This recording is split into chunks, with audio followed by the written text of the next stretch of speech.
Greetings, cretins! My name's Aaron Ciotti. Everybody calls me Ciotti. Welcome to Whoop Wednesday. Tonight we're going to be testing out NX69 versus BT2.0. How nice is it that Newbie Drone is just as childish as we are? I wonder what the NX stands for. They actually named it something 69. They're just like us, friends. They're just like us. NX69 is Newbie Drone's brand new battery plug for tiny whoops. And the reason why it's super cool is that it's backwards compatible with PH2.0 chargers and tiny whoops. So if you've got like an old brushed tiny whoop, I mean, if you have any tiny whoop on a PH2.0 battery lead, these NX69 batteries will plug right into it. You won't get the benefit of the 69. You won't get there will be little to no benefit of you doing that. But you don't have to pull the thing apart and swap the battery lead out, which is pretty slick. A brushed rig, you could argue that like the brushed motors don't really draw enough current to benefit from the new connector anyway. You could be right. You're probably wrong though. PH 2.0 was bad. And so I think when you buy 4 of these NX69s, each little pack of the batteries, you get one of the NX69 battery leads. And so if you're going to start flying that rig, then yeah, you should switch the battery lead over. But let's be realistic. If you've got an old brushed rig, you're not going to fly it much. You're going to fly your brushless stuff. And so it's kind of perfect, right? You don't have to like do a bunch of work to get your old stuff, your old builds to work again, right? You can bust out that brushed rig, fly the one battery through it that you're going to want to fly as a nostalgia kind of thing, and then put it away for another couple years. What's really slick, though, is that you can use your Vi-Fly Whoopster, because it's got the PH 2.0 leads on it. You can use any old little chargers that you've got. You know, like those old cheapo USB chargers that are PH 2.0 that you saved instead of getting rid of. Guess what? You win! Hoarders, unite! Be honest. Be honest with me right now, people in chat. If you're a hoarder, and if you saved your PH 2.0, I don't have to beat you into being honest. You're going to feel like the smartest person in the world right now. Who's it? One of you. One of you has saved your PH 2.0 charger, a PH 2.0 charger, because you thought that someday, because you're a hoarder, but you thought that someday there'd be a use for it. Who is it? Who is it? Who in the chat is the smartest person on Earth? Every Day with Bruno has 10 of them. There it is. Every Day with Bruno is a proper hoarder. He saved 10 of the damn things. He didn't throw 9 away and just save 1. He saved all 10. So here is how NX 2.0 accomplished this feat. The normal PH 2.0 connector, you know, big round plastic connector, NX69 is that same shape. It's the exact same shape on the plastic. With PH 2.0, the pins, the metal parts inside of that plastic are square. Square! They're square! I'm a real boy! They're square. NX69 made them rectangular. So if they were like 1x1 square, NX69 is now like 2x1 rectangular. And so your charger and your quad side connector are male. They have a square, they have 2 square pins in them. And so the NX69 batteries are female and rectangular. So you can just 69 it. Nah, that doesn't make sense. But yeah, there you go, yo. That's how they did it. Really, really cool. Not fully backwards compatible. You can't take your old NitroNectar PH 2.0 batteries and run them on the new connector. But like, there'd be no way to do that. You know what I mean? Like, it just wouldn't... You just couldn't do it. It's just an impossibility. What they did is the absolute, like, only thing that could be done. And it's really cool. Can you imagine how cool it would have been if BetaFPV had done this? And we wouldn't have had to switch everything over, quad side and charger side, to BT 2.0? The performance of the NX69, according to Newbie Drone, is slightly better than BT 2.0. And so, if BetaFPV had been really committed to backwards compatibility, they could have technically done this, and it would have saved us. It would have saved us from. We would have had to buy new batteries because the battery side connector is where it's going to be bigger, and it would have saved us from having to buy all new chargers, which would have been nice. You know what I mean? it's cool that it's out now. And again, this is going to come in handy. Someday you're going to stumble across an old brushed Tiny Whoop, and you're going to be able to just throw a battery into it and fly it around for that juicy nostalgia. And then you can put it away again for another couple years, as I said earlier. So there's that.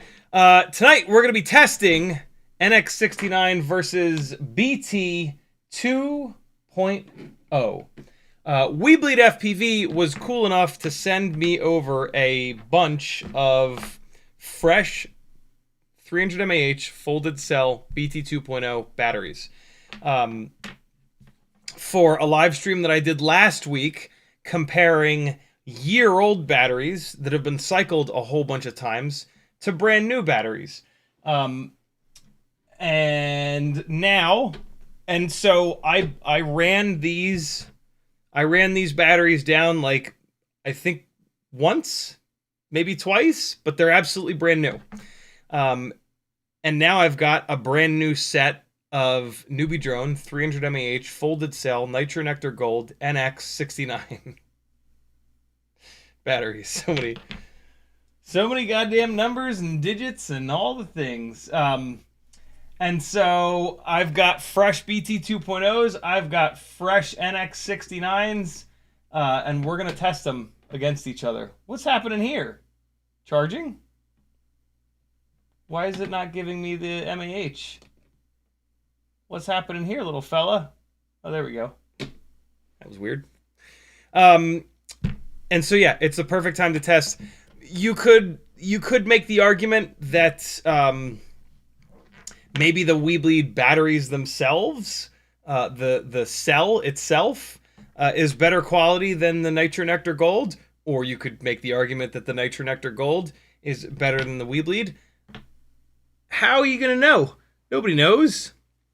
And I'm pretty sure that these are all made in the same damn place. I could totally be wrong, but boy, I have tested a lot of these folded cell 300 mAh batteries, and I have never seen one of them outperform another. Sometimes they're slightly heavier or slightly lighter than one another. I've always attributed that to the fact that underneath this plastic cap is a little bit of wire that goes from the connector to the actual cell itself, and wire is very heavy. And so if on one battery the wire is ever so, if one manufacturer, not one manufacturer, but whatever, you know what I'm saying. Yeah, I'm pretty sure these batteries are all made in the same place. There's like 18 different companies that sell folded cell 300 mAh batteries for our Tiny Whoops. And yeah, like I said, I've pretty much run them all at this point.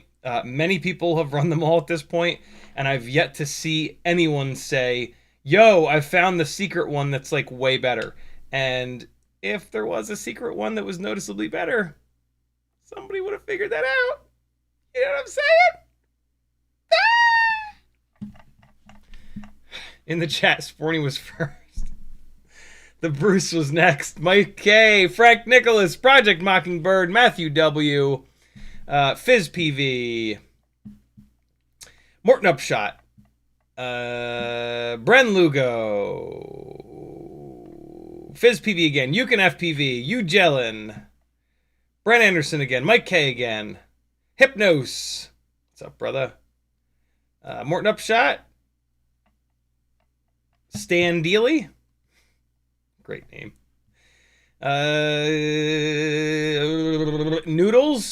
Noodles, sorry, with a T, not a D. Skull 901, Danzel the Terrible, Everyday with Bruno, Bolilo.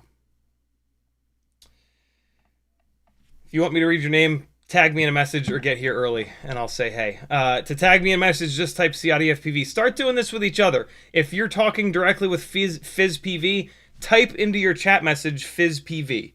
And then when your message pops up for Fizz, his name will be in orange. Get into that habit. It's a good habit to get into.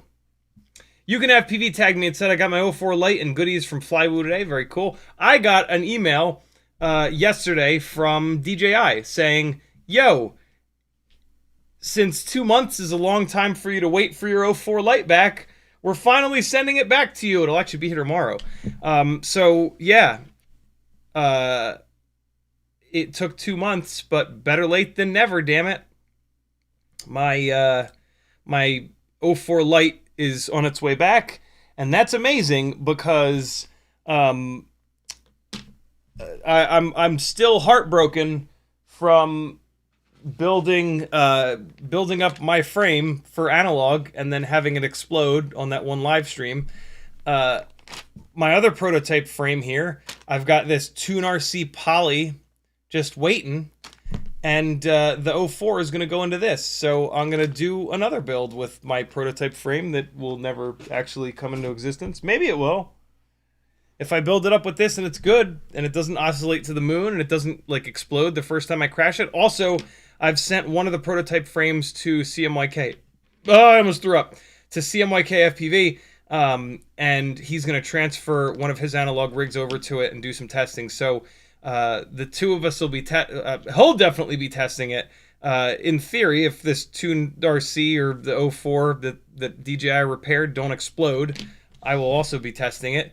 And if it is okay, then I'll talk to Ryan Harrell and be like, yo, what do we got to do to get this thing made, my friend? I have a feeling that what he'll say is, here are the STL files, send them to CNC Madness, which is totally fine.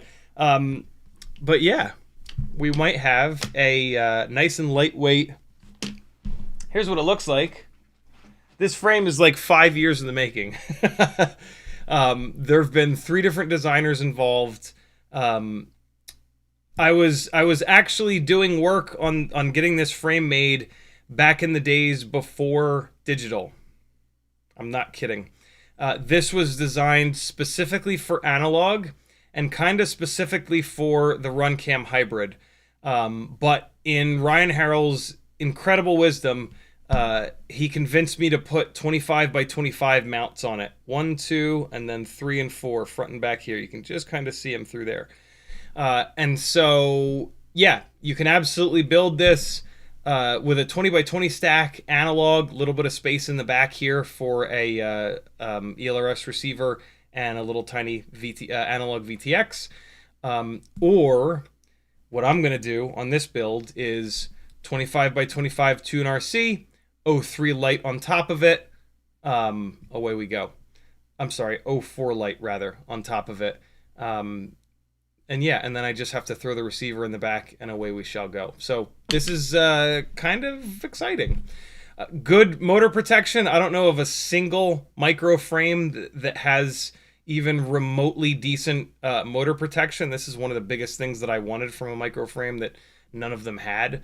Yeah, other than that, I'm not going to say it's straightforward. It's not straightforward at all, but split base plate. Yeah. There will also be a solid base plate version of this.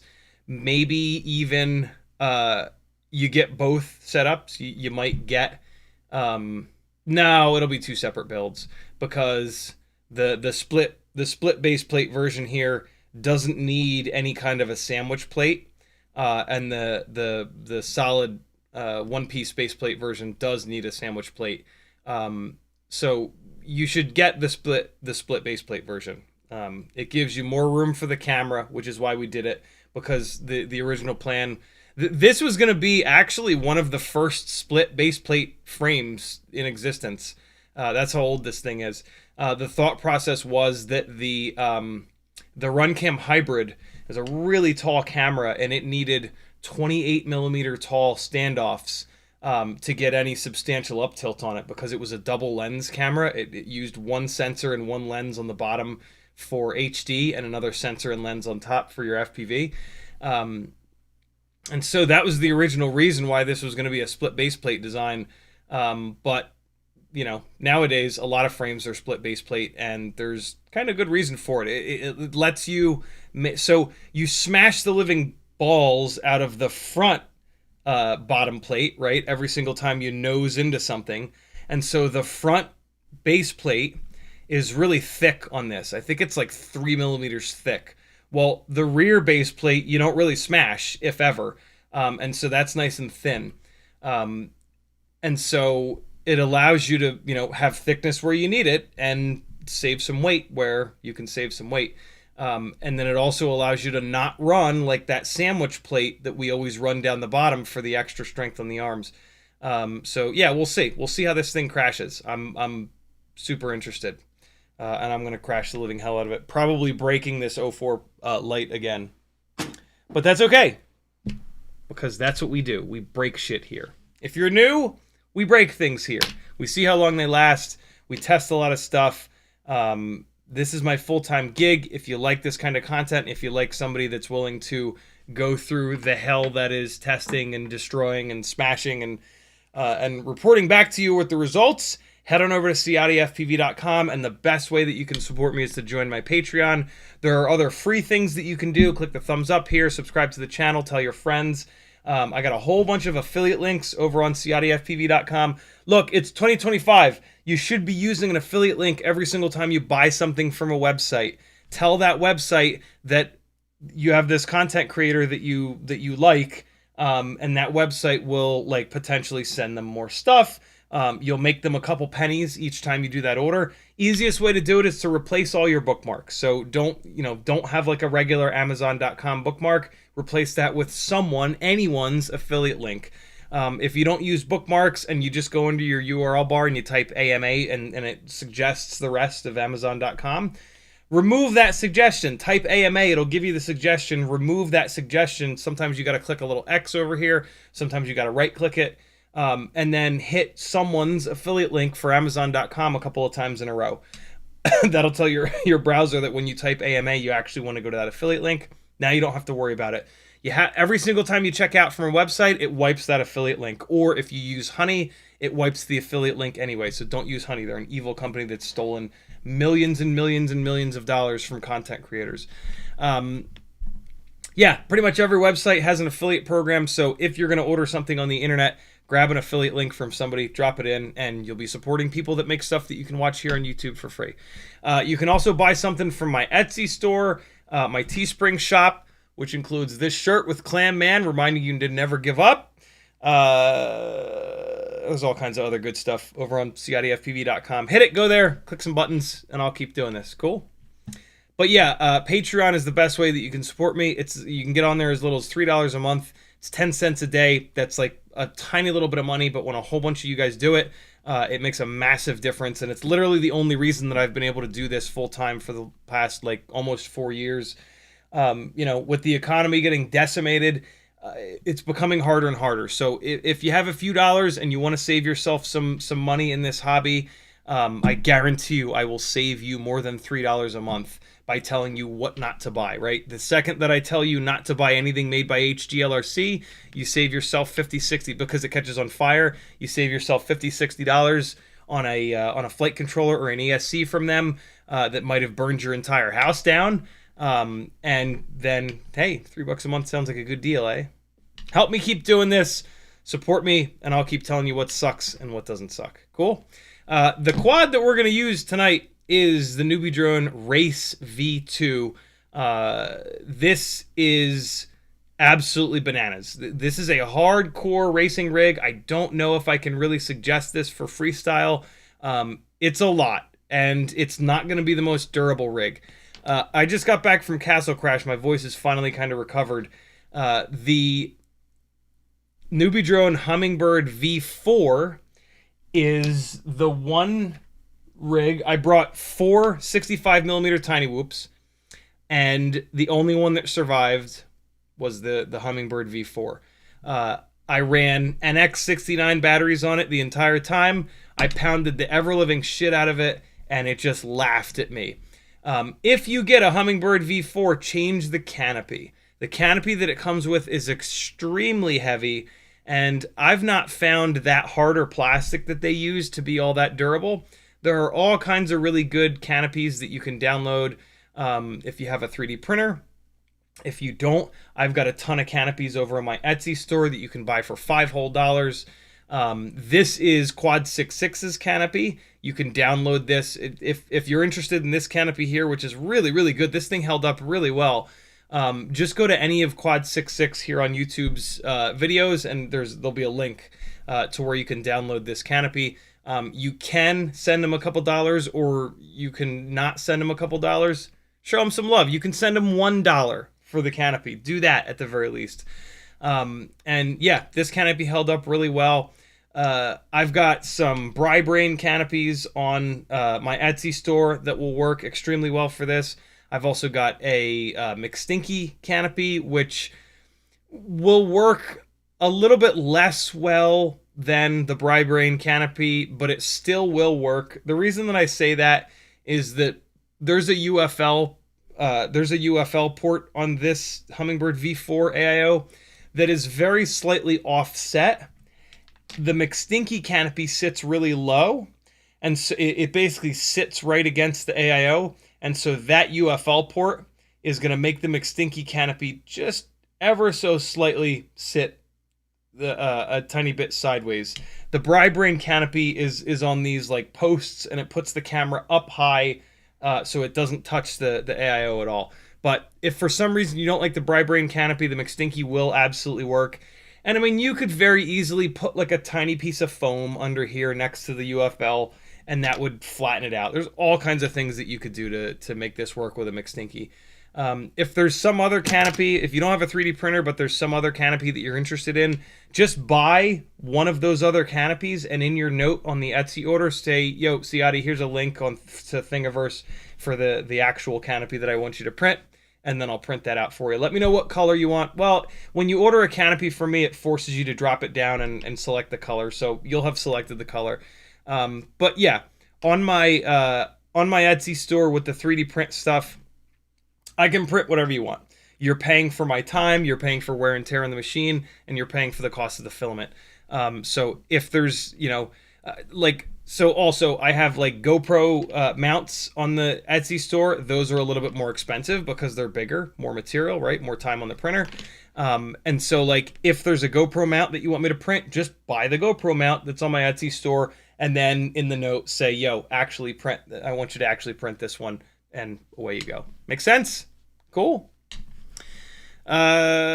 So yeah, let me get caught up on chat a little bit. Good God, it's 10:30 already. Let me get caught up on chat a little bit, and then we're gonna fly, and then I have to do a little bit of work on this. I have to desolder the BT2.0. Well, it's actually an A30, but the A30s perform exactly the same as the BT2.0s.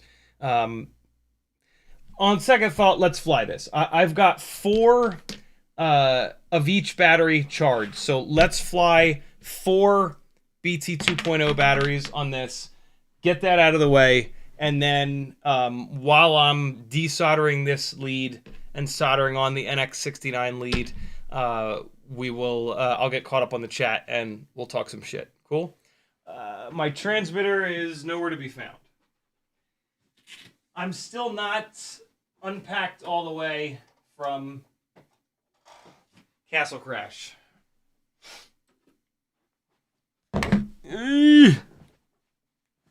But that's the way it goes sometimes. I'll try to scroll down through chat and read a question or two in between these batteries so that I don't get too far behind. All right, these are my OG Fat Shark HD3s.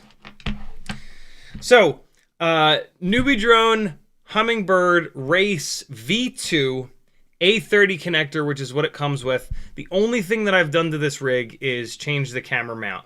And I've changed it over to a Brain. I believe this is a 25-degree camera mount. Super simple, super strong, lightweight, awesome camera mount. These are my favorite, these Brains. They also come in a ton of different up tilts. If you're going to be flying around the house, you want like the lowest up tilt that you can get, which I believe is 25, might be 20, whatever this is. This is the lowest up tilt that you can get. This build is in the Lite AF frame. If you do get one of these Newbie Drone races and you want to fly it around the house freestyle, either keep it in this frame, the Lite AF frame, until it breaks, or swap the frame out to the Newbie Drone Hummingbird Cockroach V3 frame. Over the last couple of weeks, which is the one that the Hummingbird V4 comes in, over the last couple of weeks, I have really noticed the difference in flight characteristics between frames between this V3 frame that has a really tall duct on it and pretty much all of the other frames that have really, really thin ducts on them. The thicker duct of this frame makes it noticeably slower and noticeably easier to fly in the house where there's like stuff everywhere. Even at the Castle Crash Whoop house, which is big, we had a bunch of gates there.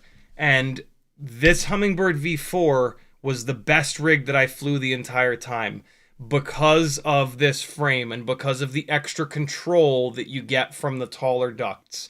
It doesn't slide as much. When you hit something and it starts going sideways and it's going to hit something else, the taller ducts make a huge difference slowing it down so that you maybe don't hit the second thing and start pinballing around the damn room. It also just kind of slows it down, and that helps you fly it in like really busy spaces. Your house is a really busy space. The walls are close. You might have some cube gates, floating around. You've got all kinds of gaps that you want to shoot. This Cockroach V3 frame is the one for freestyle, hands down. For racing, it's a different story. But for freestyle, man, this V3 frame is the way to go. I'm going to start moving damn near everything over. What's funny is I'm going to start moving everything back to this V3 frame. This was one of the first really, really, really good frames to come out. We had the old school Meteor 65 frame for a while, and it was pretty good, but nobody runs that frame anymore. This was the first of like the frames that people are still running that came out. And there was a while there where every single tiny whoop that I had was on this frame.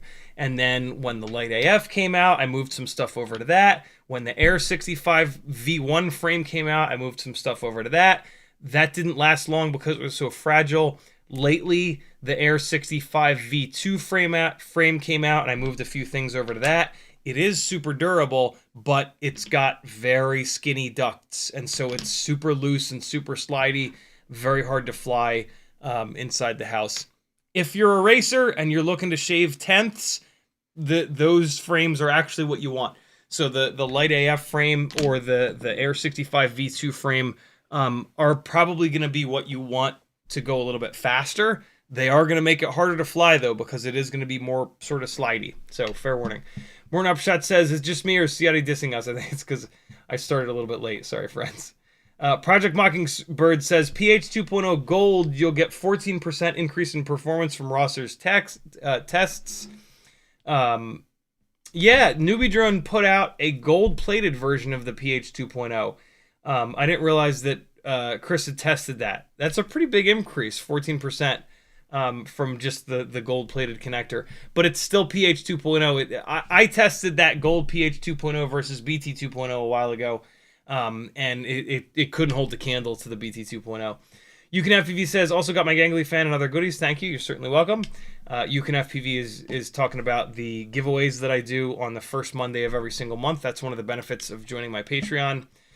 You can get in on those. You don't even have to be on those live streams. You just have to join one of the tiers that has the giveaways associated with it. Those tiers start at $5 a month. So if you want to be on the Tiny Whoop tier and have a chance to win $40, $50, $60 worth of Tiny Whoop stuff every month without even having to think about it and hit the live streams, yeah, all you got to do is jump onto that Tiny Whoop $5 a month tier. If you want to donate $6 a month to the cause here, you can do that. Like, if you want to donate $10 a month, you can do that, and you can stay on the Tiny Whoop tier. You don't have to bump up a tier. You can, pick the tier that you want, and then pick the dollar amount that you want, and there you go. Every day with Bruno says I have like 10 of them. Project Mockingbird says inspiration for NX69 was a wall socket. Was it really? That's pretty cool. YouTube just did the thing and scrolled me to the bottom. Mike K says, how long will new batteries last in the package? If I order 40 of them, will 30 stay fresh in the package while I use 10 of them? Yes, because they ship batteries out at storage voltage.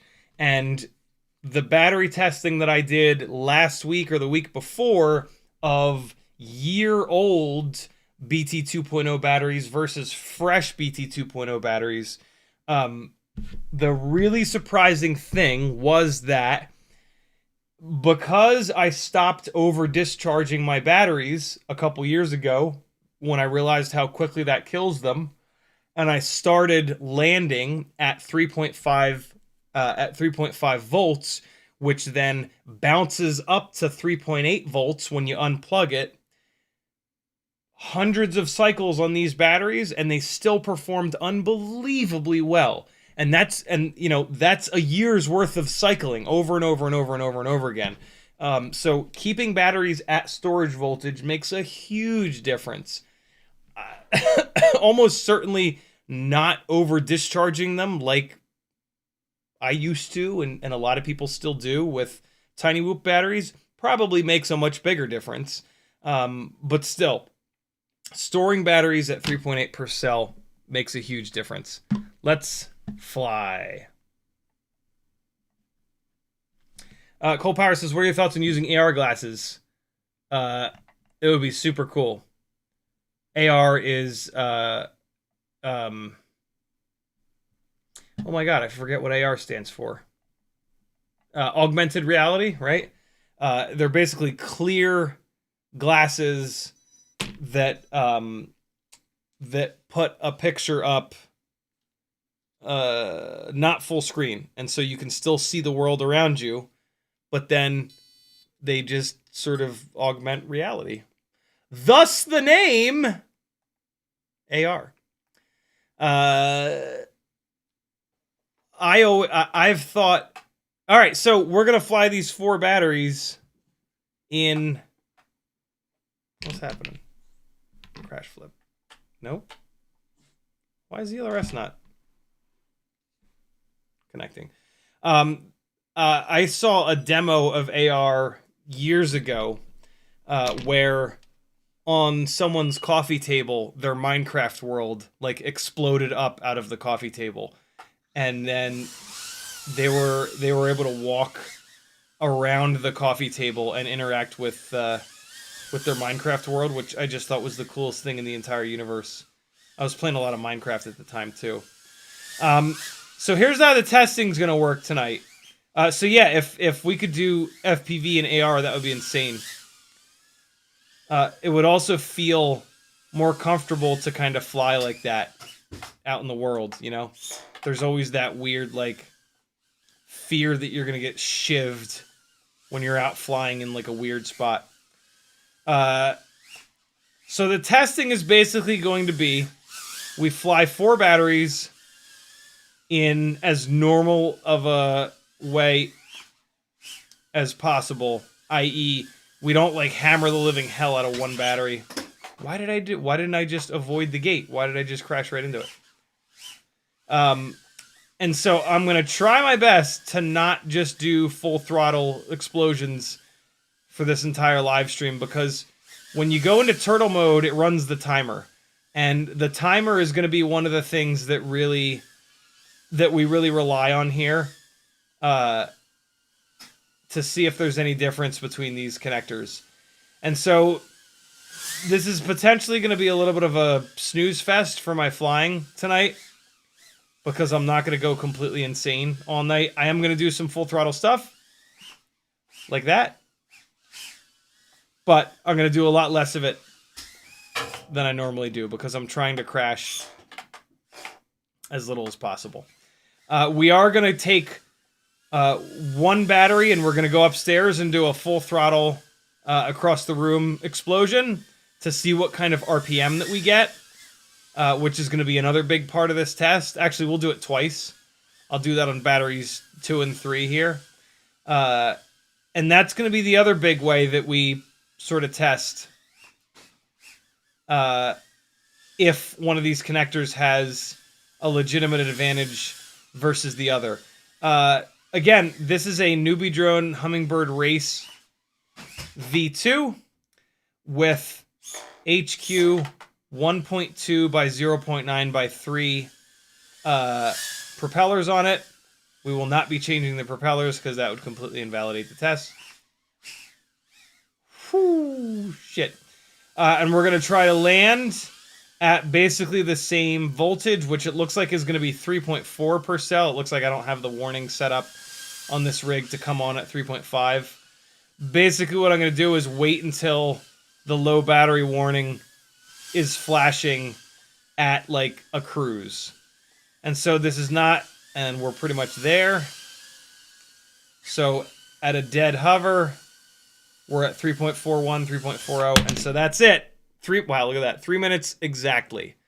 Can somebody in chat say, yo, I'll do it? And, well, I can do it. 3 minutes. All right, I'm gonna start typing into chat with the runtimes that I get. The other thing that I'm gonna do is leave these batteries on the side here, and at the end of the live stream, we're gonna look at the voltage that these batteries have bounced back to. Give them a little bit of time to bounce back up to like a solid voltage, and so I need to put these in order that I've run them in. So now we're gonna run this second battery. The first thing I'm gonna do is go right upstairs and go to the very corner of the room and do the biggest full throttle rip that I can to see what kind of RPM that we get. Ready? Here we go. Gotta do this fast because I don't want the battery to discharge at all. Well, I mean, I don't have to do it fast. I just have to do it consistently. And so here we go. So we go all the way over here. And here we go. Oh, damn it. I hate when I crash doing it. Whoa, 64,633. 64. Oh, fuck. I didn't mean to do that. What is it? 64,633? 64,633. All right. That's a lot. That's a lot of RPM. No real reason to do it twice.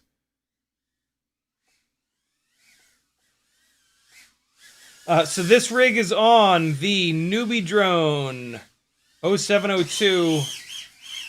Can you not? 0702 30,000 kV, 30,000 in air quotes, kV motors. Every single one of these motor manufacturers has a different way of measuring their kV. So you cannot compare kV between the different motor manufacturers. happymodel seems to be happymodel seems to overstate. Well, I know for a fact that happymodel tests their kV drastically differently than the rest. And so, for example, the happymodel 40,000 kV motor makes less power than this newbie drone 30,000 kV motor. And so, yeah, when you're looking at like, Jesus Christ, what is happening? If you're looking at a VCI motor, a BetaFPV motor, a happymodel motor, a newbie drone motor, and they all have the same kV, they're all going to have drastically different amounts of power and amounts of runtime. Super annoying, admittedly, but like, to break it down for you, because I have tested all of these motors, the happymodel motors are the most efficient. The RC and Power motors make the most power, but are the least efficient. What the hell's going on? Why won't it turtle mode? And then everybody else is kind of like somewhere in between.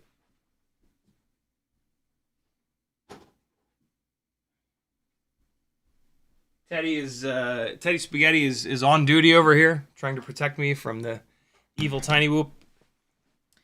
So for the record, this battery is certainly going to have less runtime because of that little, because of the full throttle blast we did, but also because of the little turtle mode fiesta that I just had on that chair. Hey, stop!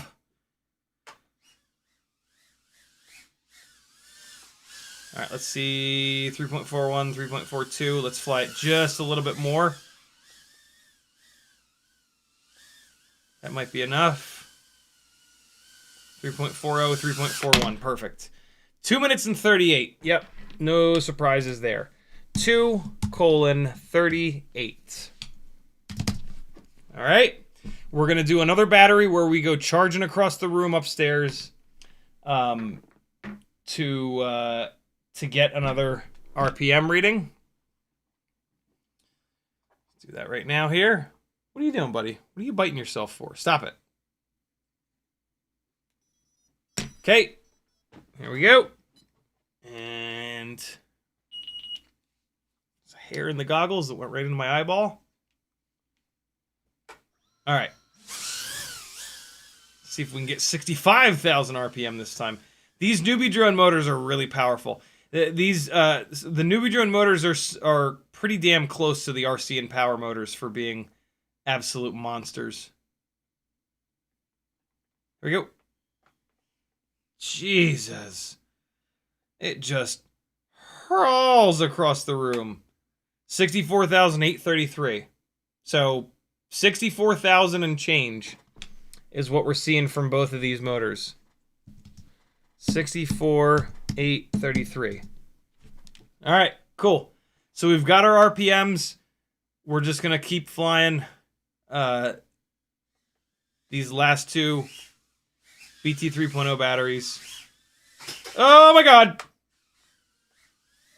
To get some run times from them and then do a little bit of work here. Switching the connector over. I did not bring this build with me to Castle Crash specifically because I wanted to do this test with something that wasn't absolutely demolished, and I knew that at Castle Crash I would demolish everything. At some point I'm going to move this to a Cockroach V3 frame.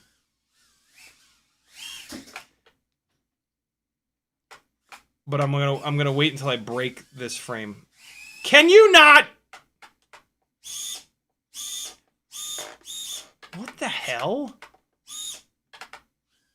Oh, Teddy! Come on, bro, don't eat it. I think it got him a little bit because he just made a noise. Let's see, did it get him? Is his beard all twisted up? Oh boy! Look at them chicken legs. What you gonna do, dog? Whoa. Ugh. Gross.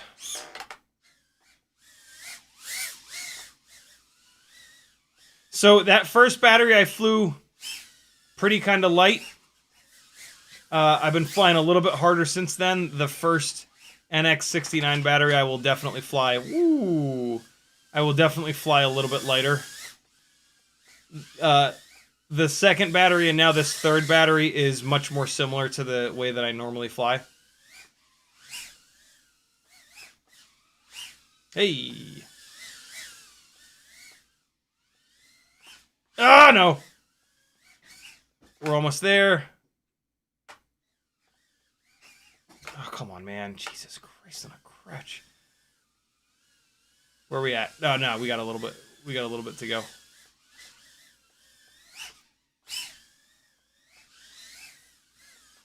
Hey. Oh.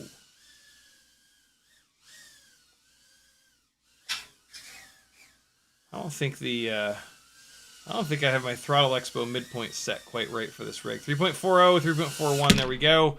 So 2 minutes and 54 on this one. 2:54. Okay, one more, and we're not going to do that full throttle rip. I'm going to fly much more normally on this one, though, like I have been. I'm not going to take it easy on this battery. I don't care about runtime.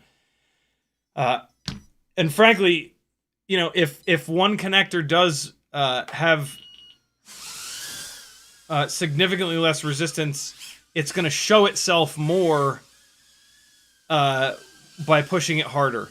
Also, like, you know, I would like to think that most people fly Tiny Whoops harder. and I want to like I want to inspire you to fly your Tiny Whoop hard because they're extremely durable. You can't crash like this with any other rig, so take advantage of that and fly hard and crash a lot. The really fun moments in tiny whooping tend to happen when you do that one massive trick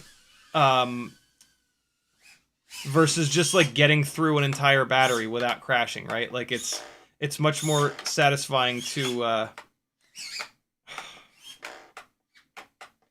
Are you fucking kidding me right now? I'm gonna go get it because when I'm in turtle mode, it just runs the timer up.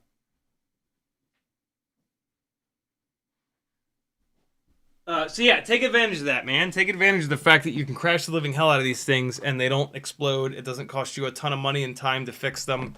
And fly hard. Dog just like snarled like a lunatic. Oh!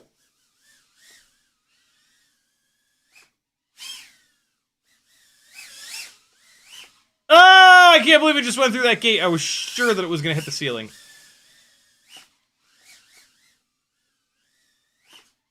Oh, the rejection. So the reason why it bounced off so nicely there is something called crash recovery in the CLI. It is absolute magic. You should turn it on for sure. It's not something that you can just turn it on and it works. You do have to dial it in a little bit. There is information on the Betaflight wiki on how to do that, or you can just search my channel through the transcript search on my website that Craig very kindly created for us for crash recovery, and I've talked about it a whole bunch of times. Oh! I love that stall so much. Oh, I didn't mean to go in that cube, but I got away with it. Oh, no, no, no! Oh! Oh, shit. Is it stuck to the thing? Hey, we got it off. What? What do you want from me, dog? Oh, that would have been so sick with him standing there. Maddie flipping back through there, you know? Alright, 3 point... Nah, we're good.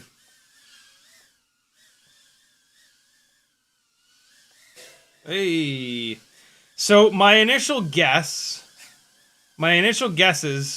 on the NX69 connector are going to be that it doesn't make a significant enough difference. I would love to be wrong, and I think we might see a little bit of a difference, but I don't think it's going to be enough of a difference for us to notice here. Give it another couple seconds. It's almost there. Because I have to assume, and I kind of remember, yep, 3.40, 3.41, 2 minutes and 58, there we go. I have to assume that BetaFPV did their homework when they created the connector, and they looked at, like, all of the power systems, and made the connector so that it would not be the bottleneck. But we're going to find that out. And I would love for this connector to be better. But I have like I said, I have a feeling that the motor plug is not the bottleneck. I think that the AIO or the motor wires or something else is the bottleneck. One of the other reasons that I chose this rig to be the one that I use here is that it doesn't have motor plugs. This is direct soldered. These are these crazy newbie drone race motors where they use the winding material as the motor wires. And so, you know, we're eliminating the possibility that the motor plugs are the bottleneck here. I don't recommend that you get or build a rig that has the motors direct soldered. I've seen a pretty serious decrease. Hey, look, this frame is broken. I've seen a pretty serious decrease in durability with direct soldered motors. And it's just a pain in the ass. When a motor goes, it's annoying. You got to pull the whole rig apart because trying to solder in here with the frame on pretty much guarantees that you're going to melt the frame, and it's just bad. And so I really don't recommend that you direct solder motors. If you're a racer, you kind of have to because you know, you're removing one little area of potential resistance. But for freestyle, I just don't think it matters, and it just makes it super annoying to live with. The motor wires break off of where you have them soldered to the AIO a lot easier than when you have the motor plugs. And like, you know, if you want to try a different set of motors, it's like a half an hour to an hour's worth of work where you're dumping a bunch of heat into an AIO that's already kind of fragile, right? Like tiny whoop AIOs, other than the 2G4 from happymodel, are not all that durable. And so dumping a whole bunch of heat into them is a great way to screw them up even earlier. So for me, in my opinion, you should not run direct soldered motors. But yeah. So the frame is broken in the front here. I don't know if that happened right here where my finger is. See how it's kind of crooked? If I move it sideways, you can kind of see. I don't know if that happened just now. I doubt it because it's still flying totally fine. It's okay. This is not a spot where a broken frame is going to cause all kinds of problems. The duct's breaking or the support's breaking, that's going to cause some issues.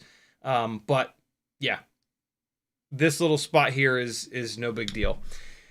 So now, oh shit. I forgot that. What was that? 258? I think that was 258. All right, I've got all of those numbers dumped into a chat message here that I'm going to try to remember to not hit enter on. So that was A30, and then I've got the RPMs, and then I've got the 4 run times. And so now we got to get over here to the bench and do some soldering. Unfortunately, because these motors are direct soldered, I have to pull this entire thing apart. If these motors weren't direct soldered and they were on plugs, this would be 5 minutes of work. Because they're direct soldered, this is going to be at least a half an hour of work, which is one of the main things that I hate about the direct soldered motors. Almost certainly there's going to be a little bit of a power and runtime advantage to direct soldered motors, but it's not night and day, and it's just not worth it, in my opinion. So don't do it. FizzPV says, on the V4 I have one of CiottiFPV's ORT micro V antennas and the reception is great. Bolilo says, I remember when you first mentioned this frame on Bardwell's stream where you were together discussing micros. Oh my god. Was it that long ago? Jesus. That's insane that it's been that long. Damn. Good memory. FPV says, can you print PETG canopies or is it better to use TPU? Yeah, PETG canopies. A, you wouldn't be able to get the camera into them. B, they would break pretty quickly. So don't do that. Don't do a PETG canopy. I wonder if it would actually be heavier. TPU seems like it's pretty heavy, so I don't know if it would be heavier as well. But yeah, I don't think you'd be able to get the camera into it. If you were able to get the camera into it, the camera would fall out of it pretty easily. But the biggest thing is that it would just break. So yeah, don't do that. TPU is the right material for pretty much all of FPV. Okay, so the full dismantling begins. Let me check something. Let me just check something. Let me push this AIO up to see if I really hate to do this because I don't want to break these motor. Yeah, no, these motor wires are so short that I'm not gonna have enough room.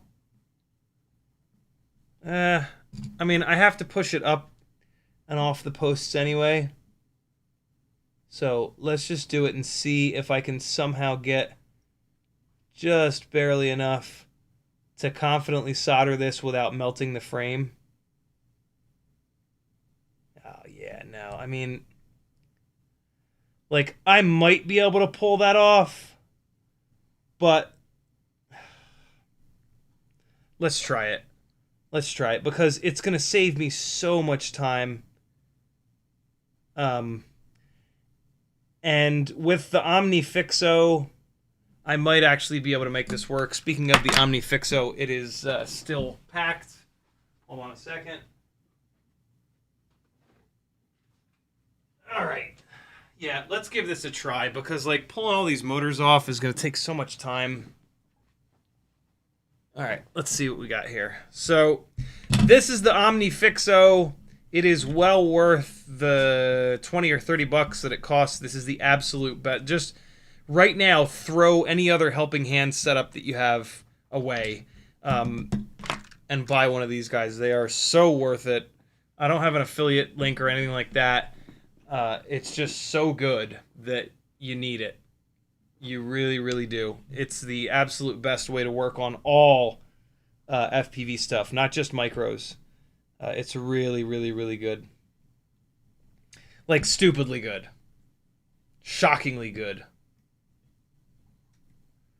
So, we got this. And then one of the biggest rules in soldering is to move the work to you. Don't move yourself around the work. And so if I get this, if I rotate this like this, soldering iron comes in like this. My other hand can be here to pull these leads off. One of the other massive things with soldering is to get yourself a syringe of flux. This is one of the biggest things that you can do to have better quality work or just to be able to get the work done. Flux cleans the joints and it allows you to transfer heat from the tip of the soldering iron to the work that you're doing a lot faster. And it is the reason that all of my solder joints look awesome. Back before I used flux and back before, even when I used a flux pen, which has liquid flux in it, it just wasn't the same. All right, so ground is by the grommet. G is by G. That huge cloud of smoke is the flux burning off. Flux is basically like petroleum, and so it is, if you have smoke, you have flux. When the smoke stops, you got no flux left. So let's do this real quick. We're going to weigh the A30 versus the NX69. Something kind of interesting about these NX69 leads is that they are slightly thicker wire. I want to say that the all of the BT2.0s are 22 gauge, I think it is, and then these are 20 gauge. It might be 24 and 22, but I think what we're going to see is that the NX69 is a little bit heavier. Let's figure that out. Got my shiny new scale that I did test with the calibrated weights. If you are a patron, one of the things that you can do is rent a set of calibrated weights from me so that you can check your scale to see if it's accurate. A30 that comes with the Hummingbird Race V2 is 0.9 grams. Wait, no, hold on. I didn't give it enough time to settle. Sorry, 0.8. 0.8 grams for the A30. NX69 that comes with the batteries. Sitting at 1.0. I'm giving it a second to settle, though. Looks like it's pretty solid at 1 gram. So 2 grams heavier than the A30 that this specific build comes with. Here is a 180 degree BT 2.0 from BetaFPV, and that hits 1 gram exactly right on the money. Some people remove this back part of this connector. I don't, because it gives me something nice to grab onto. The connectors I actually prefer are these guys here from tinywhoop.com that have little LEDs on them. Most connectors are going to be roughly the same weight, 0.8, 0.9, 1.0. If you want to be completely insane about it, cut down the wires. The connectors, the plugs themselves are all going to be pretty much the same weight. It's the wires that are slightly different weights. And so the way that you save weight is to cut the wires absolutely as short as you possibly can. The NX has a 90-degree on it, and then what you can do is fold it over like that. So that would be the way that you make it absolutely as short as possible. For freestyle, just leave them and just don't worry about it. You know, having a little bit of extra length here is actually kind of nice because you don't stress the cables out, you don't stress the lead on the battery out. And so, yeah, in my opinion, you should leave these the normal length. If we look at like the wire length here, it looks like they're almost exactly the same.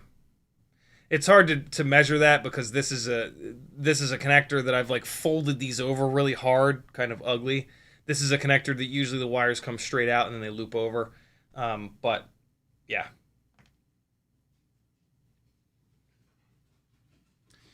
Okay, so let's see. I don't like the way that Newbie Drone does this. That from the factory, they have this going up and over. I'm gonna put this NX69 in the downward orientation. I really do prefer that. And so, hey, here's one of the other things that's gonna make soldering 1,000 times easier. Some sort of a head-mounted magnifying headset thing. This particular one's made by Yaktosun, but there's like 10,000 that look exactly like this that are different companies. They're all the exact same thing. These are cool because this is a 2.5x magnification. They come with a bunch of different lenses. This is the strongest lens, which is 2.5x. It makes a huge difference. If you're going to be soldering tiny whoop stuff, get yourself a set of these so that you can see what the hell you're doing. These improved my soldering work on all FPV stuff more than anything that I've ever done. Go figure. Being able to see what you're doing has a huge impact on the quality of your work. So we're going to put a little bit more flux on these pads here because there's almost no such thing as too much flux. And the little syringe here lets me add a nice blob of flux in the exact right spot. And so now one of the other tips to soldering is to not pick up your soldering iron yet. You need to get everything situated and everything perfectly in position before you grab the tip of the soldering iron. Once you have this soldering iron in your hand, you just want to get it on the work. Get everything situated first and then bring the heat in. So we're going to take a second here. I'm going to move some stuff around on the desk so that I can get my hand in the perfect kind of position here. I'm going to make sure that these are being fed up through the frame properly. I'm going to make sure that I remember which one is which so I don't put the red on the ground and the black on the positive. And so now I'm going to go from the bottom to the top one. The bottom is in position.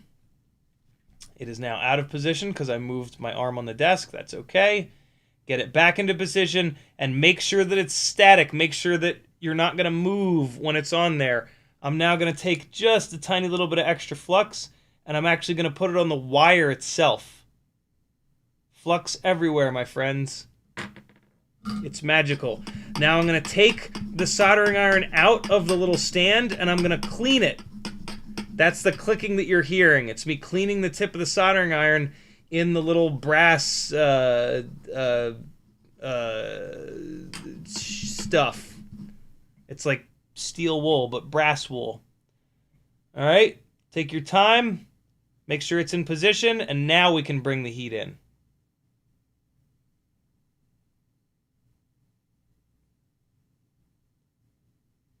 The wire has gone molten, but the pad has not yet. We gotta wait.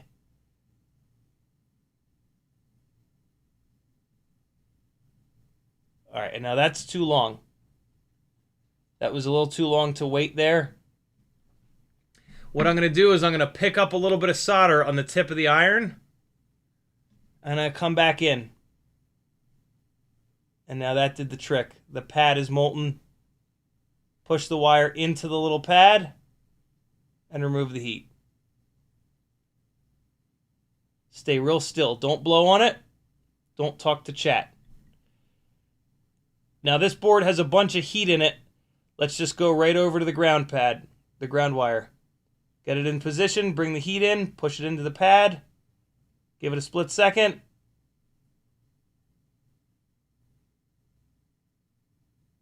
Let it cool. It's not quite right. I need to pull the ground wire down a little bit. It's sitting up a little bit too far. So we're going to rework this pad, come in at an angle to get a good contact patch, pull the wire down a little bit to let the silicone not be even with the board. Oops, that's kind of ugly. There we go. What just happened, if this is the board, this Hummingbird V3 board has these little pockets in the side of the board where you put the wire into. And so your wire has, it's kind of backwards because, well, if I put my hand like this, imagine that this is where the silicone starts, right? The silicone is at my wrist. And so the silicone is a little bit thicker, right? And so what just happened is when I put the wire in there, it went a little bit too far forward and the wire was sitting out like this because the silicone, the tip of the silicone was in that little pocket. So what I had to do was pull the wire back and then I was able to get it flattened out. You never, ever, ever want the silicone up on the pad because then the wire is going to be at an angle, and if the wire gets pulled, it's going to have like that leverage. It's going to become like a lever. If the wire is flat in there and the wire gets pulled, it's way, way, way stronger. So always make sure that this, and you do want to get the silicone butted up against the PCB, in my opinion. If you have like the wire and then a big gap and then the silicone, that gap of the exposed wire is where all of the bending is going to happen. And it's just going to break one wire, one little strand, the next little strand, the next little strand, the next little strand, and eventually the whole wire is going to break off. So try to get the silicone right up against the PCB. That's the way that you've got the strongest possible connection, because then when that wire bends, it's going to bend on the silicone. And the silicone is gonna like spread that bend out. So instead of it bending where the individual wires are in the same spot over and over and over again, it's gonna bend this whole area. Make sense? Get the silicone as close, like get it butted up against the PCB. It'll make a really big difference. That wasn't actually too bad. If I'd taken this all apart and if I'd had more room to work with, I wouldn't have had to. The quality of the work would just be better. I wouldn't have had to rework that one. I've got a little bit of extra solder on this pad here that I'm just kind of clipping off. But this was all right. This is a 7 out of 10, I would say. And the last thing that you always want to do is check your work. Put some kind of magnification on your face and just look at what you've done. And hopefully be proud of it. Not always, but sometimes. Make sure that you've got the black wire on the negative, the red wire on the positive, and then start smashing it into stuff.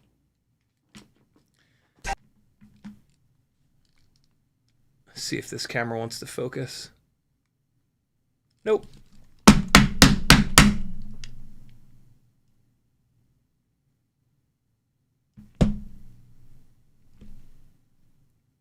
There you go. The red one is pretty decent. The black one is a little bit ugly. It's kind of hard to see. But again, it's nice and so the big thing that you want is for everything to be smooth. What you don't want is like if this is the solder ball, you don't want any like sharp angles. You want the whole thing to be as smooth as possible. If you've got any like sharp, like craggy kind of shit going on, that's actually bad. That's where a cold solder joint can exist, and that is where a solder joint is going to fail. As long as the whole thing is smooth, you're totally fine. What happened on that second joint is because I spent so much time on the pad, you could tell this because there was no more smoke, meaning that all the flux had burned off. It started to oxidize from me just being on there for too long. And when I pulled the tip of the soldering iron away, the solder tried to go with the tip of the soldering iron. And that's what I had to cut off. There was a little, like, that's when you get like the little Hershey Kiss looking thing on the top of your solder joints. It's not the end of the world. It's not great, but it's absolutely not the end of the world. You can absolutely just take your flush cutters and clip it off, and away you go. As long as the rest of the joint is nice and smooth. That's what really matters, is what does the rest of the joint look like. The top of the joint above the wire, it doesn't really matter as long as there's enough solder there. So yeah, there you go. A couple of soldering tips for you. Let me keep going. And I gave you soldering tips instead of reading through chat. Sorry, friends. Cole Power says, I have an HDLRC flight stack on my 5-inch. I way overspec'd it for the weight, and while it's a rocket on 4S, a bit too much to handle even for me, I've yet to plug a 6S pack into it. Careful. I wouldn't. I would keep running it on 4S. YouTube just did the thing and scrolled me to the bottom, scrolling back up. Hey, super chat from Mike K, $2. Thank you, brother. He says, no question, just supporting. Much love, brother. Thank you so much, dude. We go from 52 to 54. There we go. Drones and FPV says, what's up, man? Hope you had an awesome weekend at Castle Crash. I did indeed. There we go. Caught up. Kevin Sumner says, I just lost the game. Who remembers that? Do you know? What game? What game? There you guys are starting to put some of the RPMs. Thank you for that. But for once, I've actually got them. Flyzone says, yo, brother. What tune do you recommend in Betaflight presets for the Air 75 with 1102 22,000 kV motors? I don't ever recommend any tunes in any of the Betaflight presets. There is absolutely no reason to use preset PID tunes. The presets are super useful for setting like ELRS 250 or 500, or like there's some VTX stuff that are really cool in the presets, but don't ever use the presets for tunes.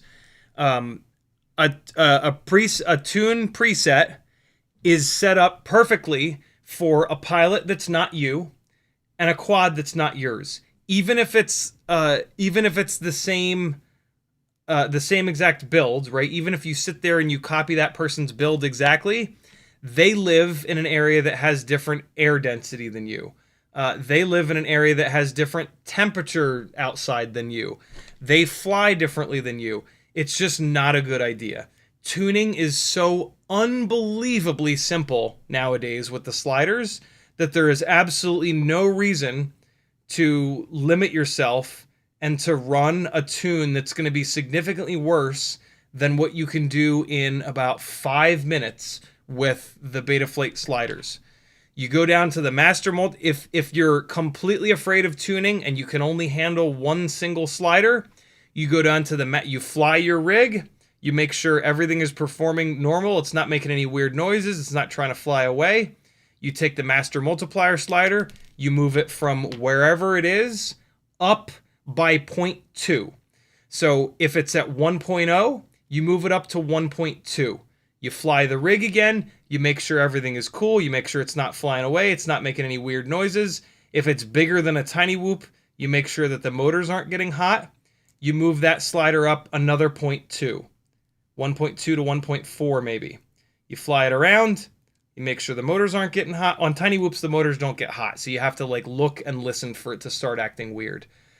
You keep doing that until either the master multiplier is all the way up at 2.0 or the quad tells you that it's unhappy.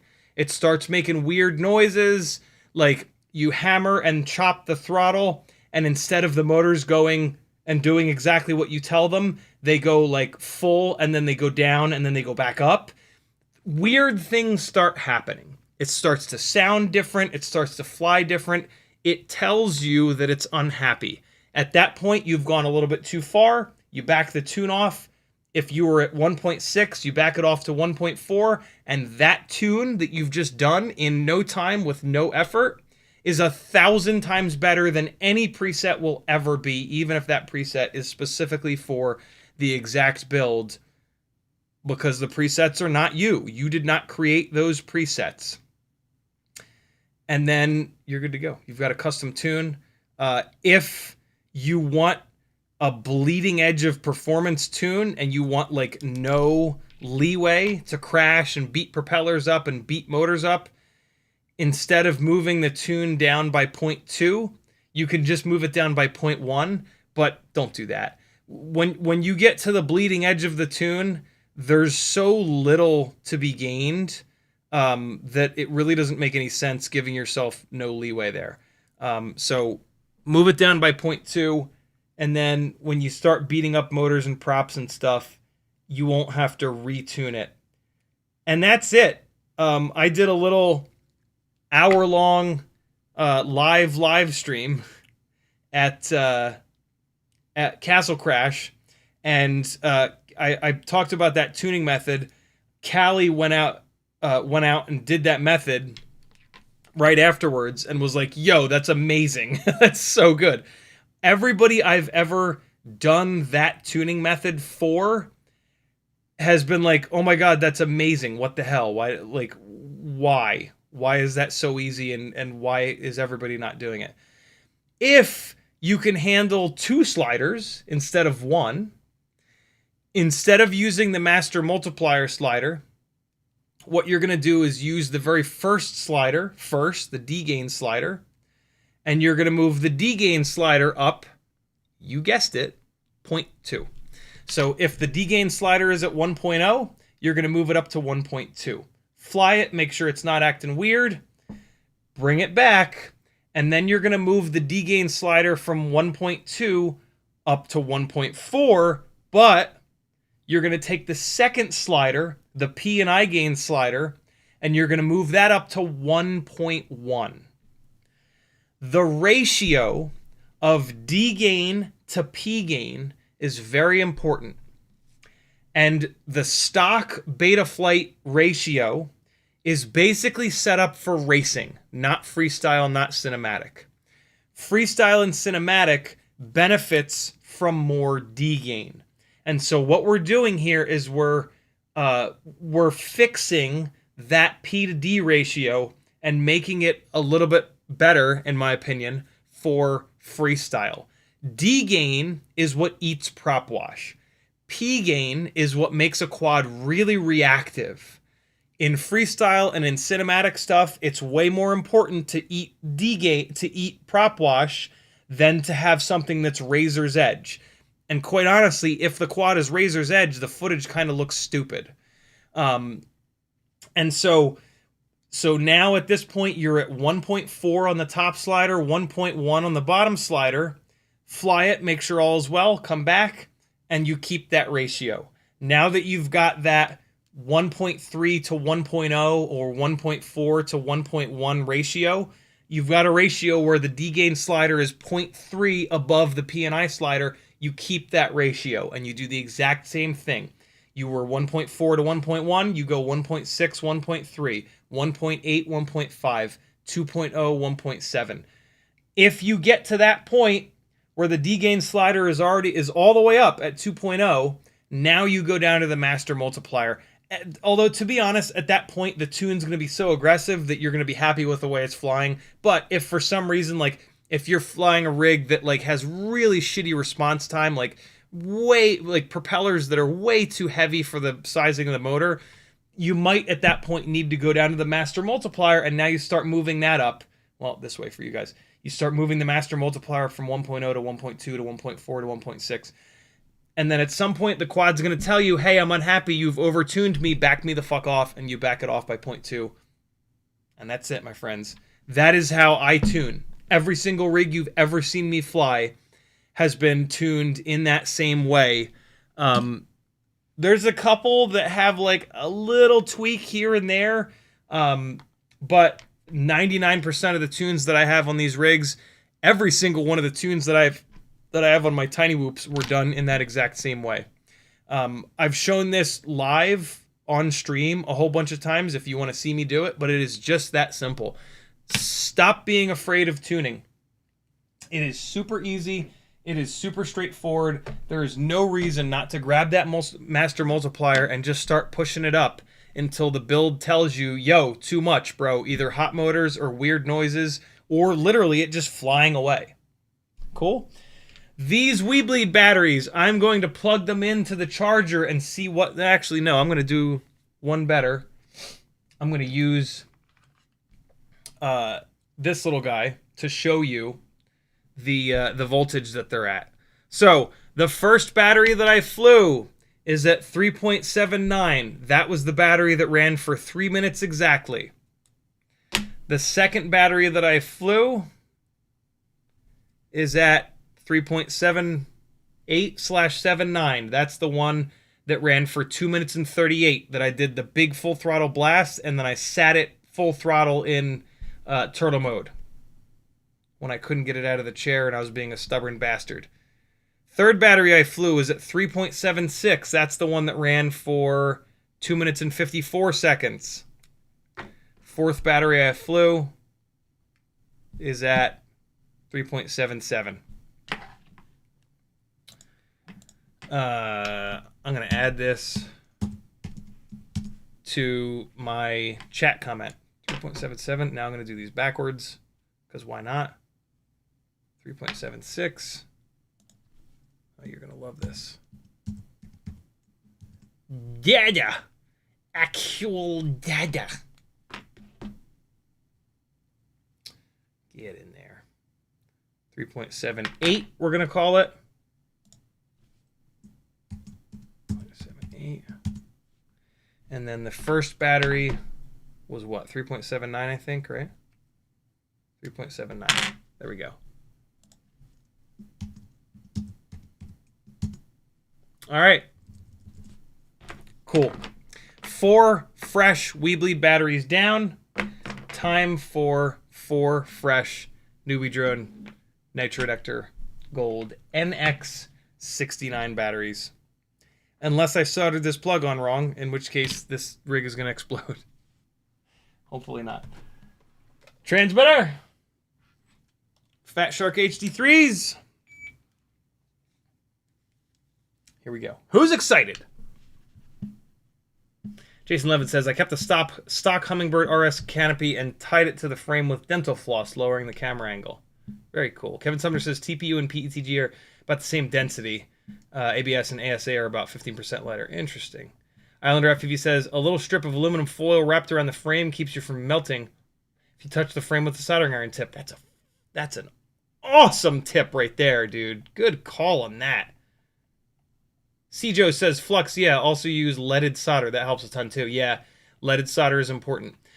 Easy button for solder is MG Chemicals. Just get MG Chemicals 7367 or whatever the hell it is. Yeah, I think that's it. Everything that MG Chemicals makes is awesome. Project Mockingbird says NX69 is 20 gauge, BT2.0 is 22 gauge. Thank you for that, brother. I knew it was different. I didn't know which was which. So if you wanted to save a little bit of weight with the NX69, you could absolutely desolder the wires and switch them to 22 gauge.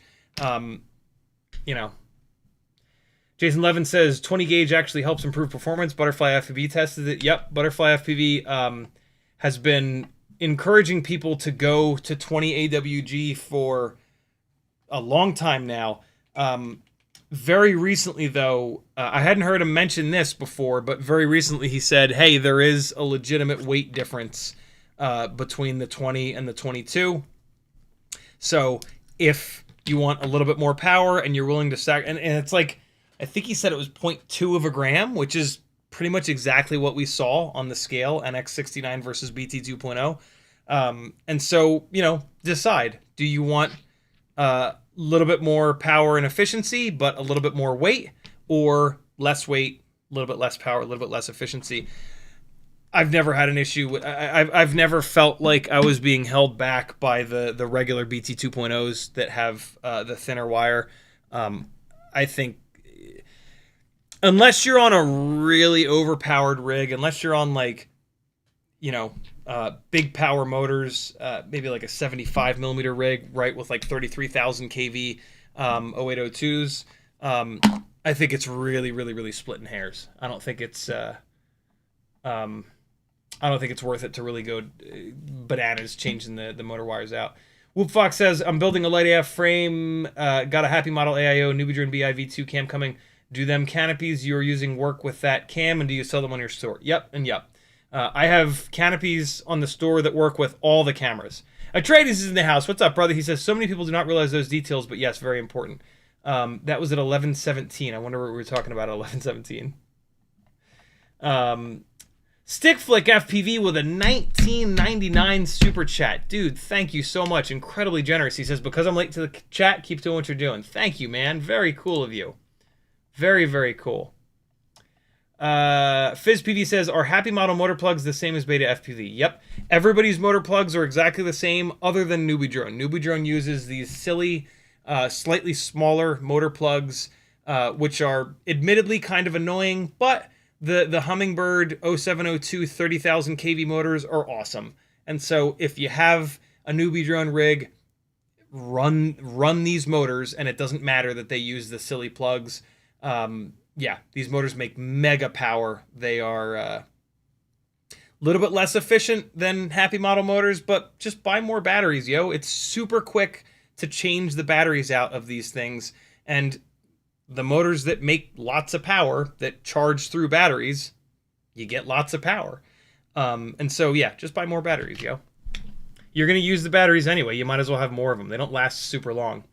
Denzel the Terrible says, new build might be a 9. happymodel X12 ELRS Pro motor spin intermittently on arm. Is it weird? Seems to fly okay otherwise. Any thoughts? Minimum idle? Yeah, minimum idle or startup power. Move both of those up a little bit until that stops, because if that continues to happen, it will fall out of the air eventually. 6337, thank you. God only knows what numbers I said a minute ago. Project Mockingbird says, all Newbie Drone flight controllers have protection against polarity. Do they really? That's good for them. That's an easy thing to do. It takes up a little bit of space on the board, but it's an easy thing to do. All right, first battery, I'm going to chill. I'm going to just cruise around the room. The first BT 2.0 battery that I did that, we got 3 minutes. Let's see what's up. So we've gained 0.2 of a gram here, but in theory, that shouldn't really matter. Let's get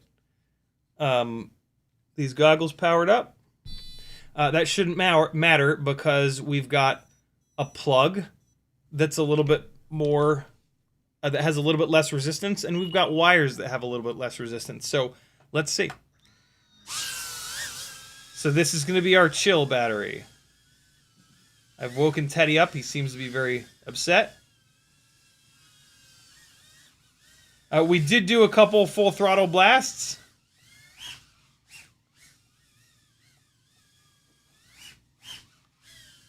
So we're going to get those going. I feel weird saying this, but I think it's got more power. When I blip the throttle, it might have a little bit more. We're going to be able to tell on the second and third batteries when we go upstairs and hammer it across the room. But, yeah, I don't know. The placebo is so strong that I don't dare, what the fuck was that? Oh, for God's sakes.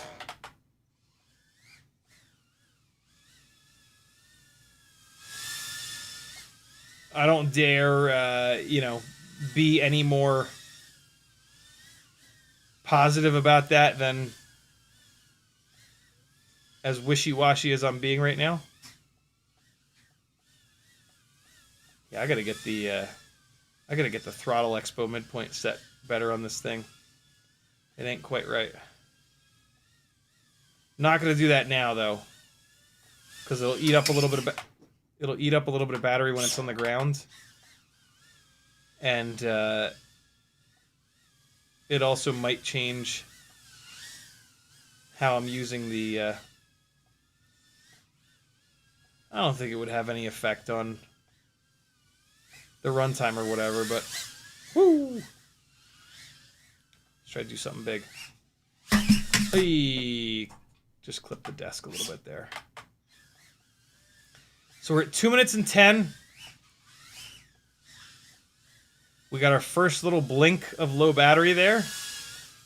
That's because crash recovery uses 100% throttle to flatten itself out when I smash into stuff. Oh boy. Woo! That quick power loop. Jesus.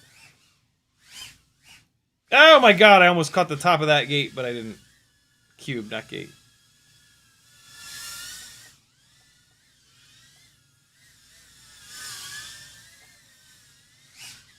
Hey. Getting a couple more low battery warnings, but the battery's bouncing back up. We're still at 3.47, 3.44, and we are at 3 minutes right now. Oh, for God's sakes. Oh, let's see where we're at a dead hover. 3.41, bounced up to 3.43. We need to fly a little bit more. 3 minutes 11, 3:12. All right, where are we at? 3.41. There it is. 3.42. Need to run it down a little bit more. We were coming in at 3.40, 3.41. Perfect. 3.41. There it is. 3 minutes and 29. Okay. One battery is absolutely not enough. Let's go. NX69.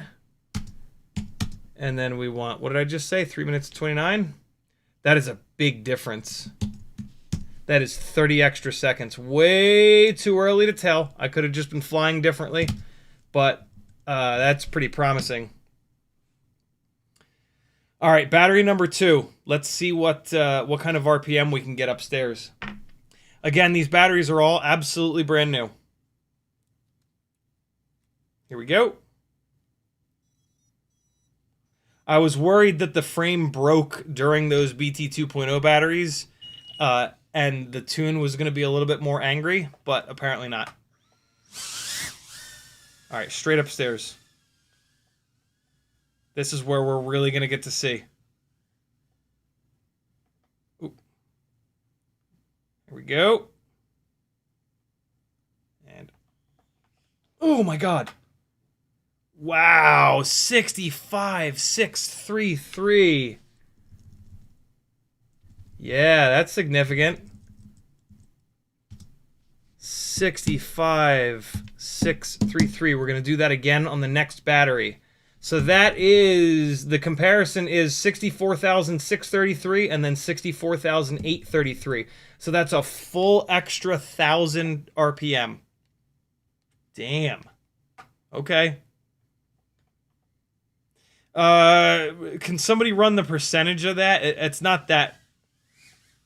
1,000 RPM sounds like a lot, but 64,000 versus 65,000. That's a smaller percentage. All right, so these are the batteries that we're going to fly a little bit harder. Well, these are the batteries that I'm going to fly normal, basically. So let's go.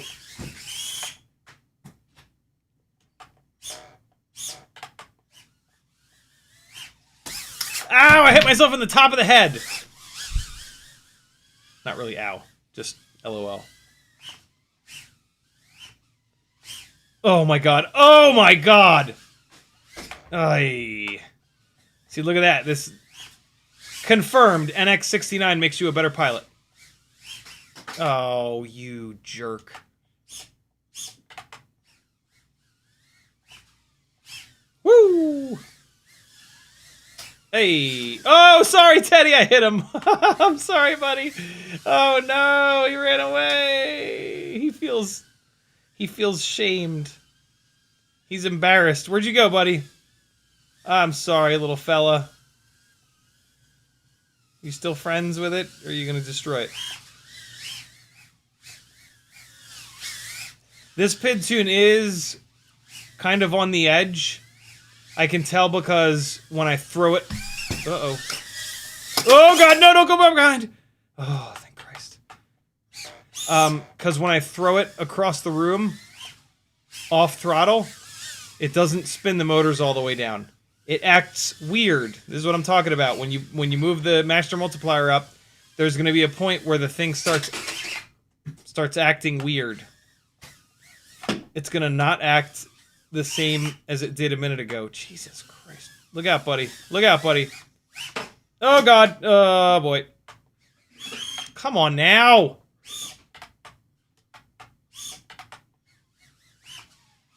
Woo!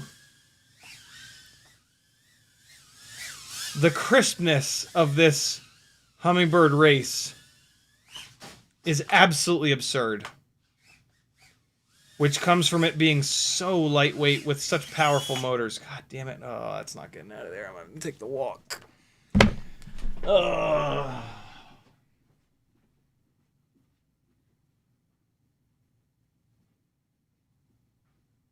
Teddy, don't eat it. Teddy, leave it. Leave it. Go, boy.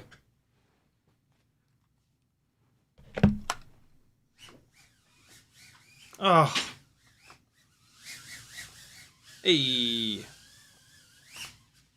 Oh, we're playing drums tonight. Don't wake the house up.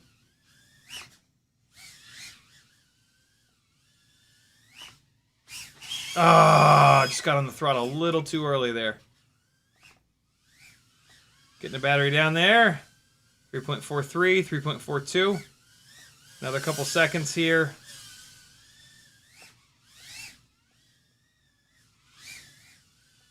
That'll do it. 3.41, 3.42, 3.41, 3.40. Perfect. 3 minutes and 8 seconds. Consistently more runtime. 3:08. All right. Next battery, we're going to do the full throttle rip again. All stick flick asking, are there any HV NX69 batteries yet? All Tiny Whoop batteries are high volt. You will not find a Tiny Whoop battery that is not high volt. Okay, here we go. Will we get more or less RPM this time? We got 65,000 and change on that last battery. We're going to go straight upstairs and hammer it.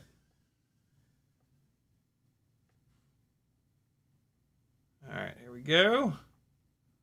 Get it over here. Whew. Whew. 65,125. So a little bit less than last time. 65,125.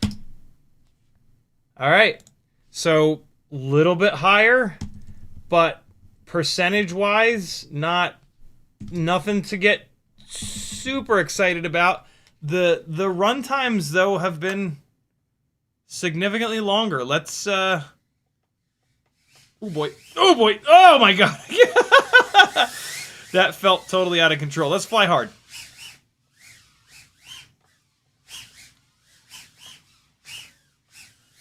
This is now harder than I flew the BT2.0 batteries, but I want to get that runtime down below 3 minutes. What do I have to do to get the runtime below 3 minutes? Do I have to fly this hard? Oh, shit. Oh, shit. Easy, fella. Oh, we did it!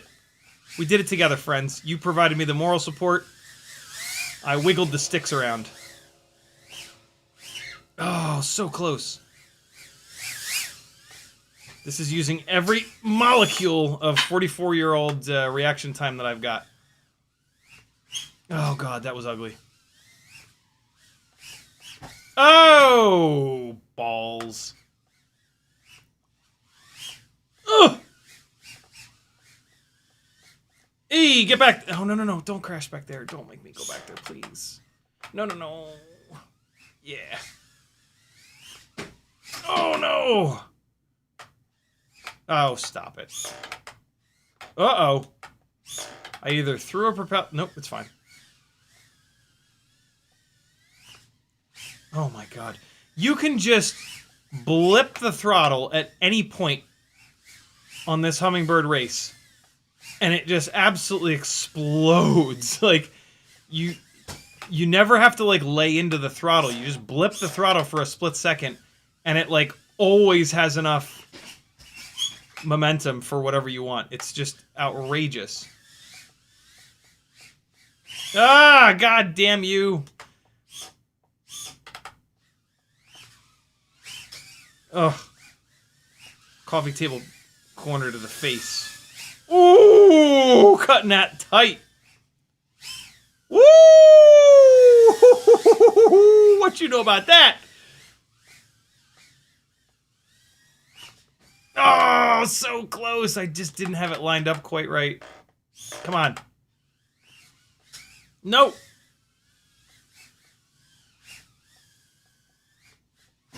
Oh, God. I tried to do a backwards dive because people seem to like that kind of thing. 240, 341, 342. Come on, come on, come on. Get down, get down. 2 minutes 58, 2 minutes 59. Now I can't run this thing for less than 3 minutes on these batteries. Come on back, OSD. Ah, I ran this battery down too far. Shit. 3 minutes and 7. I ran this battery down too far, though. I'm having a hard... So these plugs fit tighter, and I have to actually use my t-shirt to get these unplugged. 3 minutes and 7, but I ran the battery down too far. We're going to keep these batteries lined up here, and then we're going to read the voltages in a little bit to see what they bounce back to. Last battery, it's certainly starting to look like we're getting more runtime here, though.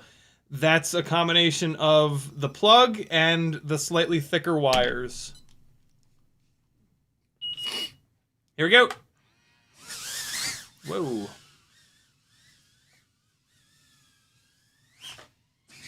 Oh! Just making out with the ceiling. Oh, boy. Oh, God. Oh, God. Come on. Newbie drone gate height. Uh-oh. Uh-oh. That's not good. I mean... it survived 3 batteries. Hopefully it'll come back when I cycle the power. Uh-oh. Oh, no. No. Maybe the camera just came unplugged, but probably not because we don't even... Wow, that's weird. Why didn't we have OSD?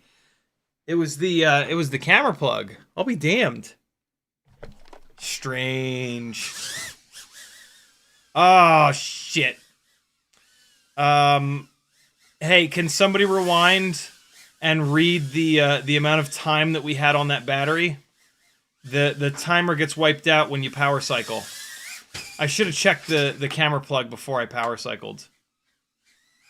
Yeah, I need somebody to rewind and see what kind of time we had on that battery so that I can add it to this. Damn it. Thank you. Somebody say I'll do it so that 14 people don't do it and waste their time. Hey. Oh my god.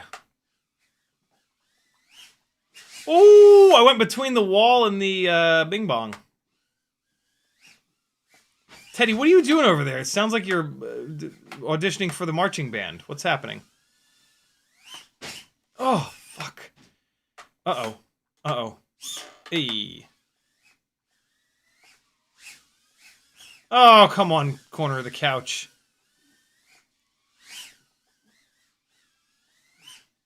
Oh, oh my god. That'll never happen again in a million years. Holy hell. Giant power loop. Nope. Oh, hit that bass drum hard. Impossible power loop. Oh, not so impossible.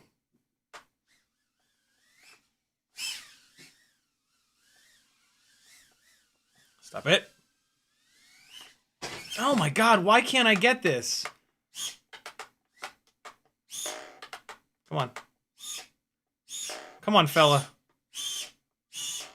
There we go. Oh, come on! Stop!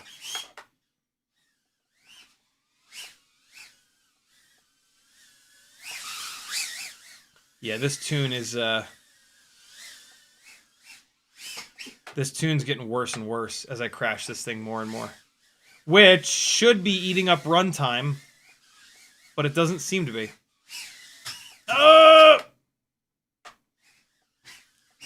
Compared to the BT 2.0. These were also, you know, I made this, I stacked the deck against the NX69 connector. These were absolutely fresh propellers at the beginning of this test. So the BT 2.0 battery had fresh propellers and potentially a non-broken frame, but I'm pretty sure that frame's been broken. There we are, perfect discharge. There we go. Okay, 2 minutes and 32. So it is possible. Well, no, we got to add the other one in. So 2 minutes and 32 plus what? 2 minutes and 32 plus 27. 32, 27, 2 minutes 59. So hey, we did manage to get a battery discharged in less than 3 minutes. But boy, the NX69 had significantly more runtime on all 4 batteries than BT 2.0. That's pretty impressive. Let's get this unplugged and give these batteries a second. The last 2 batteries I'm not going to read the voltage on yet. I want to give them a little bit more time to bounce back up. The first 2 batteries have probably had plenty of time. Camera mount had started to rotate, which might explain why I was crashing so much on that last battery. Or I'm just a shit pilot. Either way, it's fine by me. So, NX69 versus BT 2.0. Should you run out and buy all new batteries and switch? If your BT 2.0 batteries are all kind of fine, probably not. But if you do, you might get a little bit more runtime. If your BT 2.0 batteries are old and shot, maybe this is your excuse to buy a whole bunch of new batteries, because that's a legitimate amount of extra runtime. We're getting, what are we getting, like? So A30 we got 3 minutes, 2 minutes 38, 2 minutes 54, 2 minutes 58. NX69 we got 3 minutes 29, 3 minutes 8, 3 minutes 7, 2 minutes 59. That's real.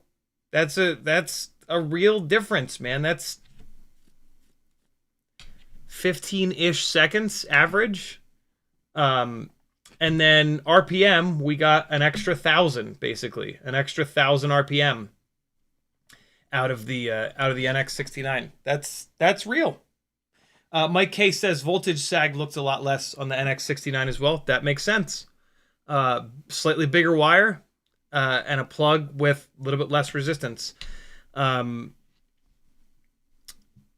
surprised. I thought that it would be an imperceptible difference, but, and I mean, you know, not scientific testing, but real world testing, right? 4 fresh batteries back to back to back to back. I tried my best to fly the same on all of them.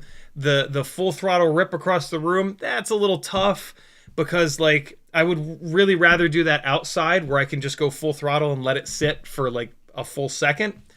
The problem is though that as soon as you go full throttle, the battery sags so far that like any advantage the plug and wires might have had pretty quickly goes out the window. So like the split second that you hammer full throttle before the actual battery cells sag to hell, that's kind of what I think matters the most.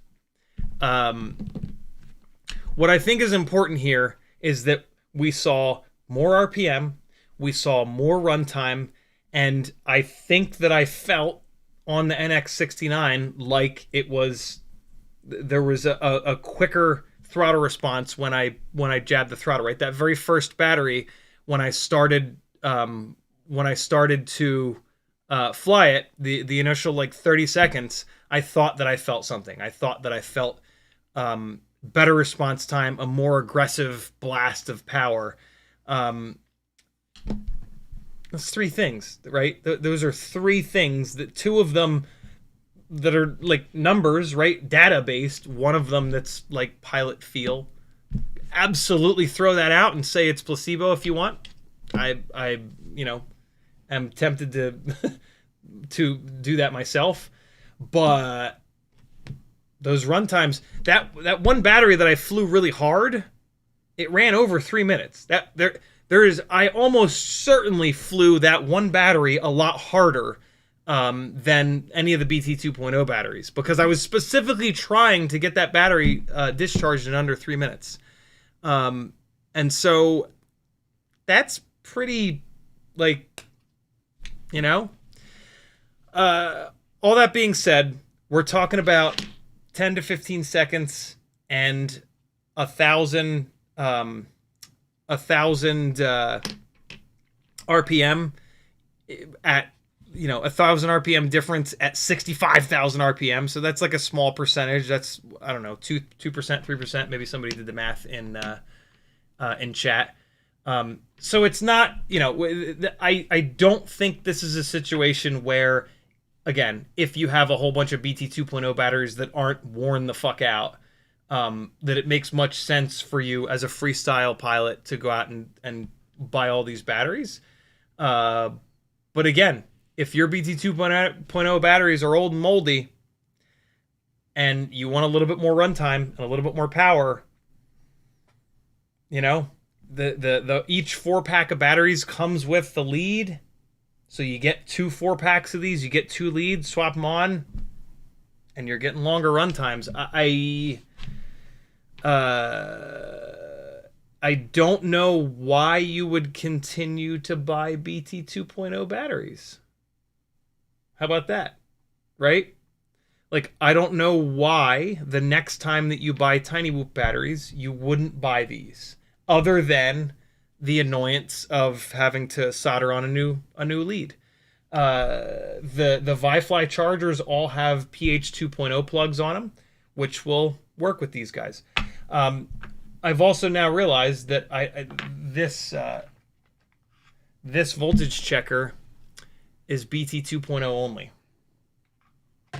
So I need to use the Vifly real quick to check the voltages again. So let me do the WeBleed batteries first. I have to recheck the WeBleed voltages. So first battery, 3.76.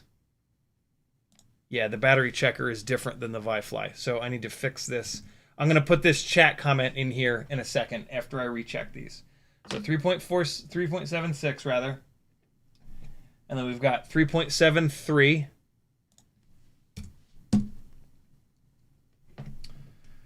And then 3.71. Okay. And then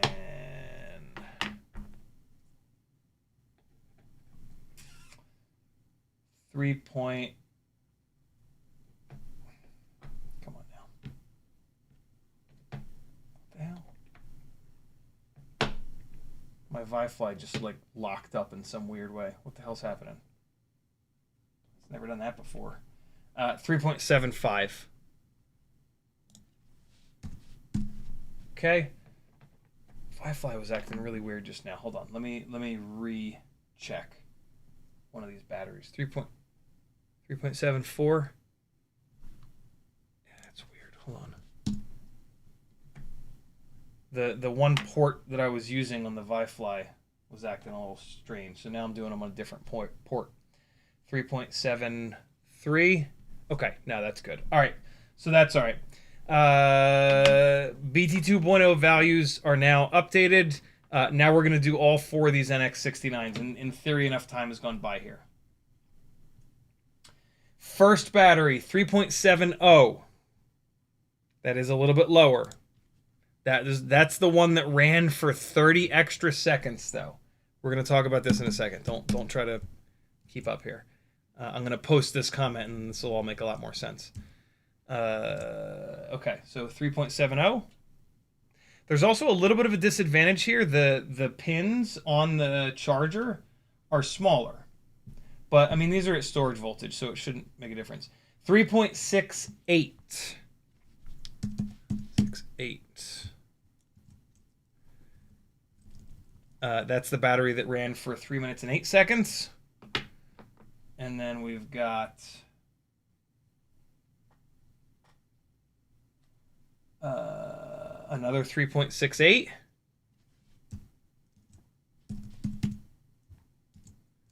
And that's the battery that ran for 3 minutes and 7 seconds.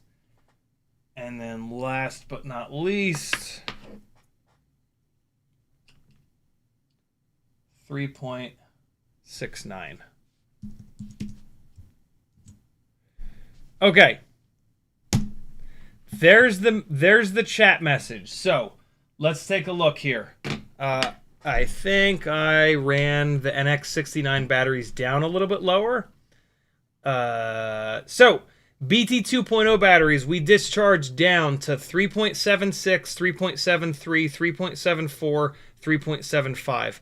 The NX69 batteries, we discharged down to 3.7, 3.68, 3.68, 3.69. So I absolutely did run the NX69 batteries down a couple tenths, a couple hundredths of a volt more.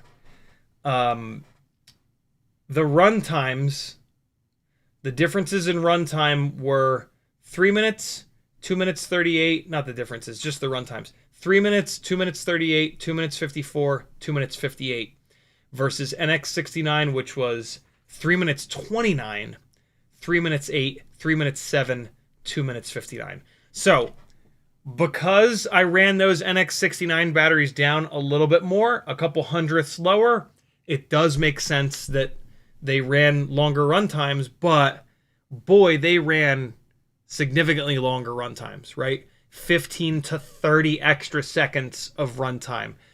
That definitely offsets those couple hundredths of a volt that I ran those NX69s a little bit lower. So, yeah, the NX69 connector is definitely slightly better. Slightly better. Not, you know, this is absolutely not PH 2.0 versus BT 2.0, right? Like, when PH 2.0 versus BT 2.0 is like consistently 30 to 60 seconds more, way more power throughout the battery, like massive, massive, massive difference. Like, if you're still running PH 2.0 batteries, for the love of God, update to NX69. Like, look, you fucking win. If you're still running PH 2.0 batteries, you are the smartest person in the room, because you waited, and now a backwards compatible connector came out that's a little bit better than BT 2.0. So take the win and buy yourself a bunch of these NX69s, because good God, the difference is going to be ridiculous. Again, if you're already heavily invested in BT 2.0, maybe stay BT 2.0. My hunch is that newbie drone bind and flies are going to start coming with NX69s. Did you need an excuse to switch to NX69? There you go. The newbie drone Hummingbird Race V2 is insane, as you got to see all night tonight. The Hummingbird V4 is ridiculous. You got to see that at Castle Crash. And so, and $100, I think. So that's pretty cool, man. Hey, I'm buying a newbie drone bind and fly. Might as well get a 4-pack of NX69s with it, because it's almost certainly going to, going to have that lead on it. So, perfect. Sound like a plan, friends? I do have an affiliate link to Newbie Drone. If you do buy these batteries, I would love it if you went to CiottiFPV.com and hit that Newbie Drone affiliate link before you check out. While you're at it, change your bookmark for Newbie Drone to my affiliate link. If you don't use bookmarks and you just type the URL in and it suggests the rest, delete the regular old newbiedrone.com suggestion in your URL bar, hit my affiliate link a few times in a row, and then the next time you type NBD or whatever the hell the Newbie Drone URL is, it'll suggest my affiliate link, and I'll get a tiny little percentage of your total order. Let me get caught up on chat, and then we'll shut this down because it's after mid. Wow, it's 12:30. Holy shit! Oh no, so 12:10. Buddy, what are you doing over here? What is this? Oh boy, you are just knee deep in that toy's crotch. Okay, he burrows holes in his toy's crotches and then rips the stuffing out like a true wolf, just disemboweling shit. Here we go. Trying to get caught up on chat. Stickflick FPV, thanks again for the $20 super chat. Super generous. Project Mockingbird says all Newbie Drone. Oh, we got that. The math says that the performance potential of 20 gauge is worth the wait. Do the Nectar's ADC do that? Who knows? Yeah, too many. There's just too many variables to like figure this stuff out with maths, and so we fly them back to back as closely as we possibly can, and yeah. Project Mockingbird says my tests were about a 7% increase on NX69. Yeah, by the way, on my Discord, Project Mockingbird has done a bunch of NX69 testing, and it looks like he's saying 7% increase. That looks awful familiar with what I'm seeing here. So there you go. If you don't believe me, if you don't believe what you literally just saw with your very eyes, maybe you'll believe him. Matthew W. says, only sagged to 3.54 volts to 3.41 on BT2.0, first big punch out. Interesting. Mockingbird says that was with the Flow 29,000 kV on those tests, by the way. Very cool. A little bit lower of a kV motor. Into the Trouble says, I'm coming over to raid your fridge and have a long nap in your burrito blanket. Morton Upshot says, CiottiFPV tagging and might indicate that it is a 1.8% better throughput in a burst. Bigger wires. Project Mockingbird says, I don't know if it's still the same, but Newbie Drone's OSD chip hates having elements above the midline. Best is to move everything to the bottom. I think you're right. I don't fly these Newbie Drone rigs all that often, and I don't really look at the OSD until like the very end of the battery. But yeah, I think you're right. Newbie Drone actually suggests to leave the OSD alone. Like whatever their OSD is that they put on there, they say just to leave it. The OSD bouncing in and out doesn't really bother me at all, to be totally honest. I just ignore it. I don't look at the OSD until the very end of the battery. And really what I look for is the warnings to start flashing. Mockingbird says, by the way, Sugar K did the stock RS V2 tune. No shade, but it's just an okay tune. Quad 6.6's black box tune is much better in my opinion. Yeah, tuning is super subjective. You know, a racer is going to tune for lap time. A freestyle pilot is going to tune for smooth flight. Personally, I tune for a bunch of stick smoothing even. Like I do things that literally add latency so that the beginning and the end of moves are softer and smoother. Every single pilot is going to tune. Pilots that know what they're doing are going to tune specifically for them. And so you should not use any of the presets. It doesn't make any sense. A lot of bind and flies nowadays have really good tunes on them. So most bind and flies, you don't have to think about tuning. Just bind them, fly them. But yeah, tuning is super simple. Don't be afraid of it, guys, for the love of God. Grab that master multiplier, start moving it up. It'll tell you when it's too far. You'll know it. Whoop Fox says, looking like I might need to get some new batteries to go with my Skyzone Sky 04X Pro goggles, which is why I was late to the stream. It's a good reason to be late. Morton Upshot says, how many battery makers are using NX69 if no one else sells packs? Nobody yet, because it's been out for like 4 days. I don't know if any other, my assumption, and this could absolutely be wrong, but my assumption is that the NX69 plug is newbie drones. I'll bet you that it's not an open source plug, and so nobody else might make the NX69 plug batteries. Maybe they will, maybe they won't. The Newbie Drone Nitro Nectar Gold batteries, though, have always been awesome. The Nitro Nectar PH2.0s were great, other than the connector being old school. And so, yeah, Newbie Drone keeps a lot of this stuff in stock. They're stateside. They're a company that has some amazing people working at it.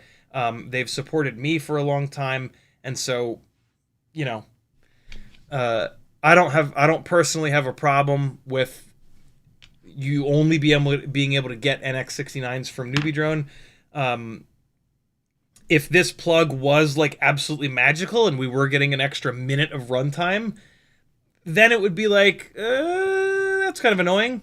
But, you know, if you're ordering a bind and fly from Newbie Drone, if you're ordering other stuff from Newbie Drone, maybe snag a set of the batteries. You'll get the connector, try it out. If you're desperate for new batteries, your batteries are old and moldy, do a Newbie Drone order. They're a great company. You know, how many pilots have been introduced to the magic of FPV because Newbie Drone focuses on newbies, right? It's in their fucking name. Any company that is willing to take on the job of trying to set stuff up and sell stuff and do things to make it easy for new people to get into the hobby gets a thumbs up for me, right? Emacs, Newbie Drone, BetaFPV, I don't think does as good of a job as those two. But yeah, it's a hard thing to do, man. It generates an awful lot of customer service phone calls. And so it's harder, right? It's harder to do that. It's easier just to make stuff for us lunatics that have been into this for a long time, include like no instruction manuals and just assume that we can read the silk screening on the board, right? So yeah.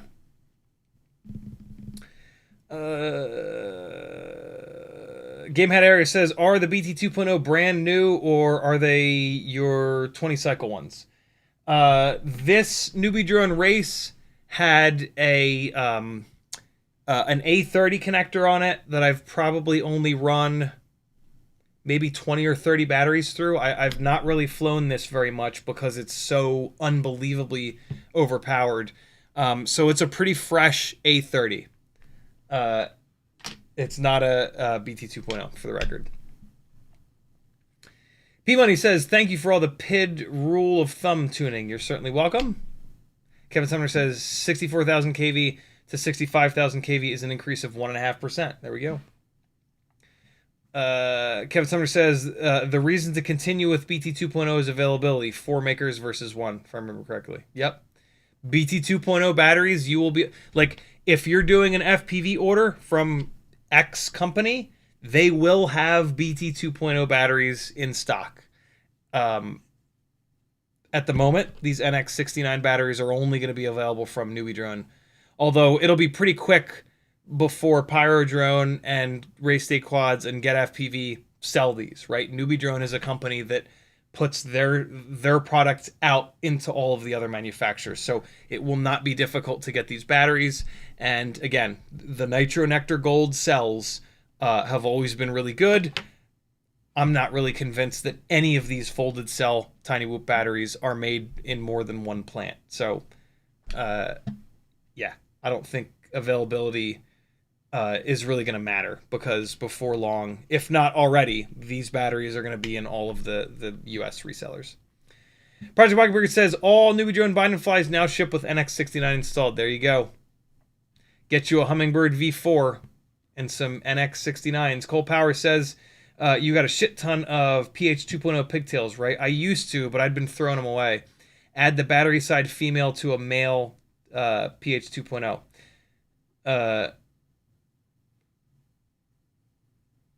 To do what? What? What's that accomplish? You don't want to use PH 2.0 leads anymore because they don't have the thicker pin. you want to use the NX69 leads that the batteries are going to go with. Hey, also massive shout out to Newbie Drone for sending me 10 boxes of these.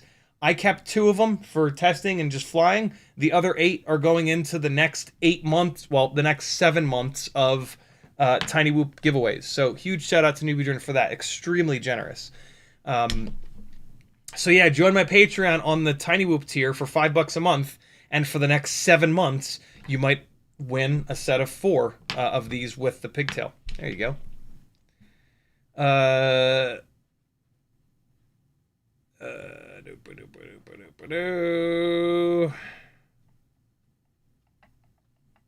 Gamehead Area says all Newbie Drone bind and flies ship with an NX69. Awesome. And then Cole Powers is the last comment of the live stream. He says BT2.0 to PH2.0 adapter would be for the cell checker. Got it. Good call. Morton Upshot says who's successfully parallel plug BT NX. Could use either. I usually don't use this as a cell checker. I usually use the ViFly, which is what I ended up doing. So there you go, friends. NX69 is a small improvement, but a really welcome one. It's going to allow you to use any old chargers that you've got with PH2.0 plugs on them. It's an excuse to try 20 gauge battery wire instead of 22 gauge, right? That's pretty cool. You're going to get a little bit more runtime, a little bit more RPM, a little bit less sag, but a tiny little bit more weight, right? Like and I'm pretty sure the weight is coming from the thicker gauge wire, especially because Butterfly FPV specifically said in one of the most recent videos that switching from 22 gauge to 20 gauge is a 0.2 gram increase. So yeah, think of it that way. If you've got a bunch of tiny whoops where you're like, you know, I don't mind an extra 0.2 grams. I would love to have a little bit more power. There you go. If your BT 2.0 batteries are old and moldy and you've been meaning to get some new batteries, and maybe you've been meaning to get a Newbie Drone bind and fly, total no-brainer. Do me a favor, use my affiliate link when you buy your bind and fly or anything else over on CiottiFPV.com. Thank you, friends. Hopefully you learned something. Gave you some soldering tips tonight, some tuning tips tonight. We did some bro science. If that's not worth $3 a month on my Patreon, I don't know what is. And you'll join the coolest community over on Discord in all of FPV. You'll get access to a YouTube playlist with a bunch of like Patreon only live streams, a bunch of like sketchy flying that I don't want to be public, all kinds of good stuff from joining my Patreon. It is the only way that I can continue to do this as our economy shits all over itself. You know, arts are the first thing to go. So it's already been a struggle this year. I would super appreciate it if you had 10 extra cents a day if you jump on my Patreon. Tell your friends, send this to somebody that's got, that you know. Hey, send this live stream over to somebody that's got old and moldy Tiny Whoop batteries that needs to upgrade. Love you guys. I'll see you on Friday at 7. Enjoy your Thursday. You're almost to the end of the week, yo. Here's a little bit more flying from Castle Crash. On Friday, we're going to play the rest of the flight footage from Castle Crash. This is battery number 16. It looks like I flew 51 batteries. So this is still from the very first day. At some point, you'll see the layout of the Whoop Hall kind of change a little bit. And we'll talk a little bit more about, we'll do a little bit more of a Castle Crash recap on Friday. Enjoy some crashing. Love you. Bye.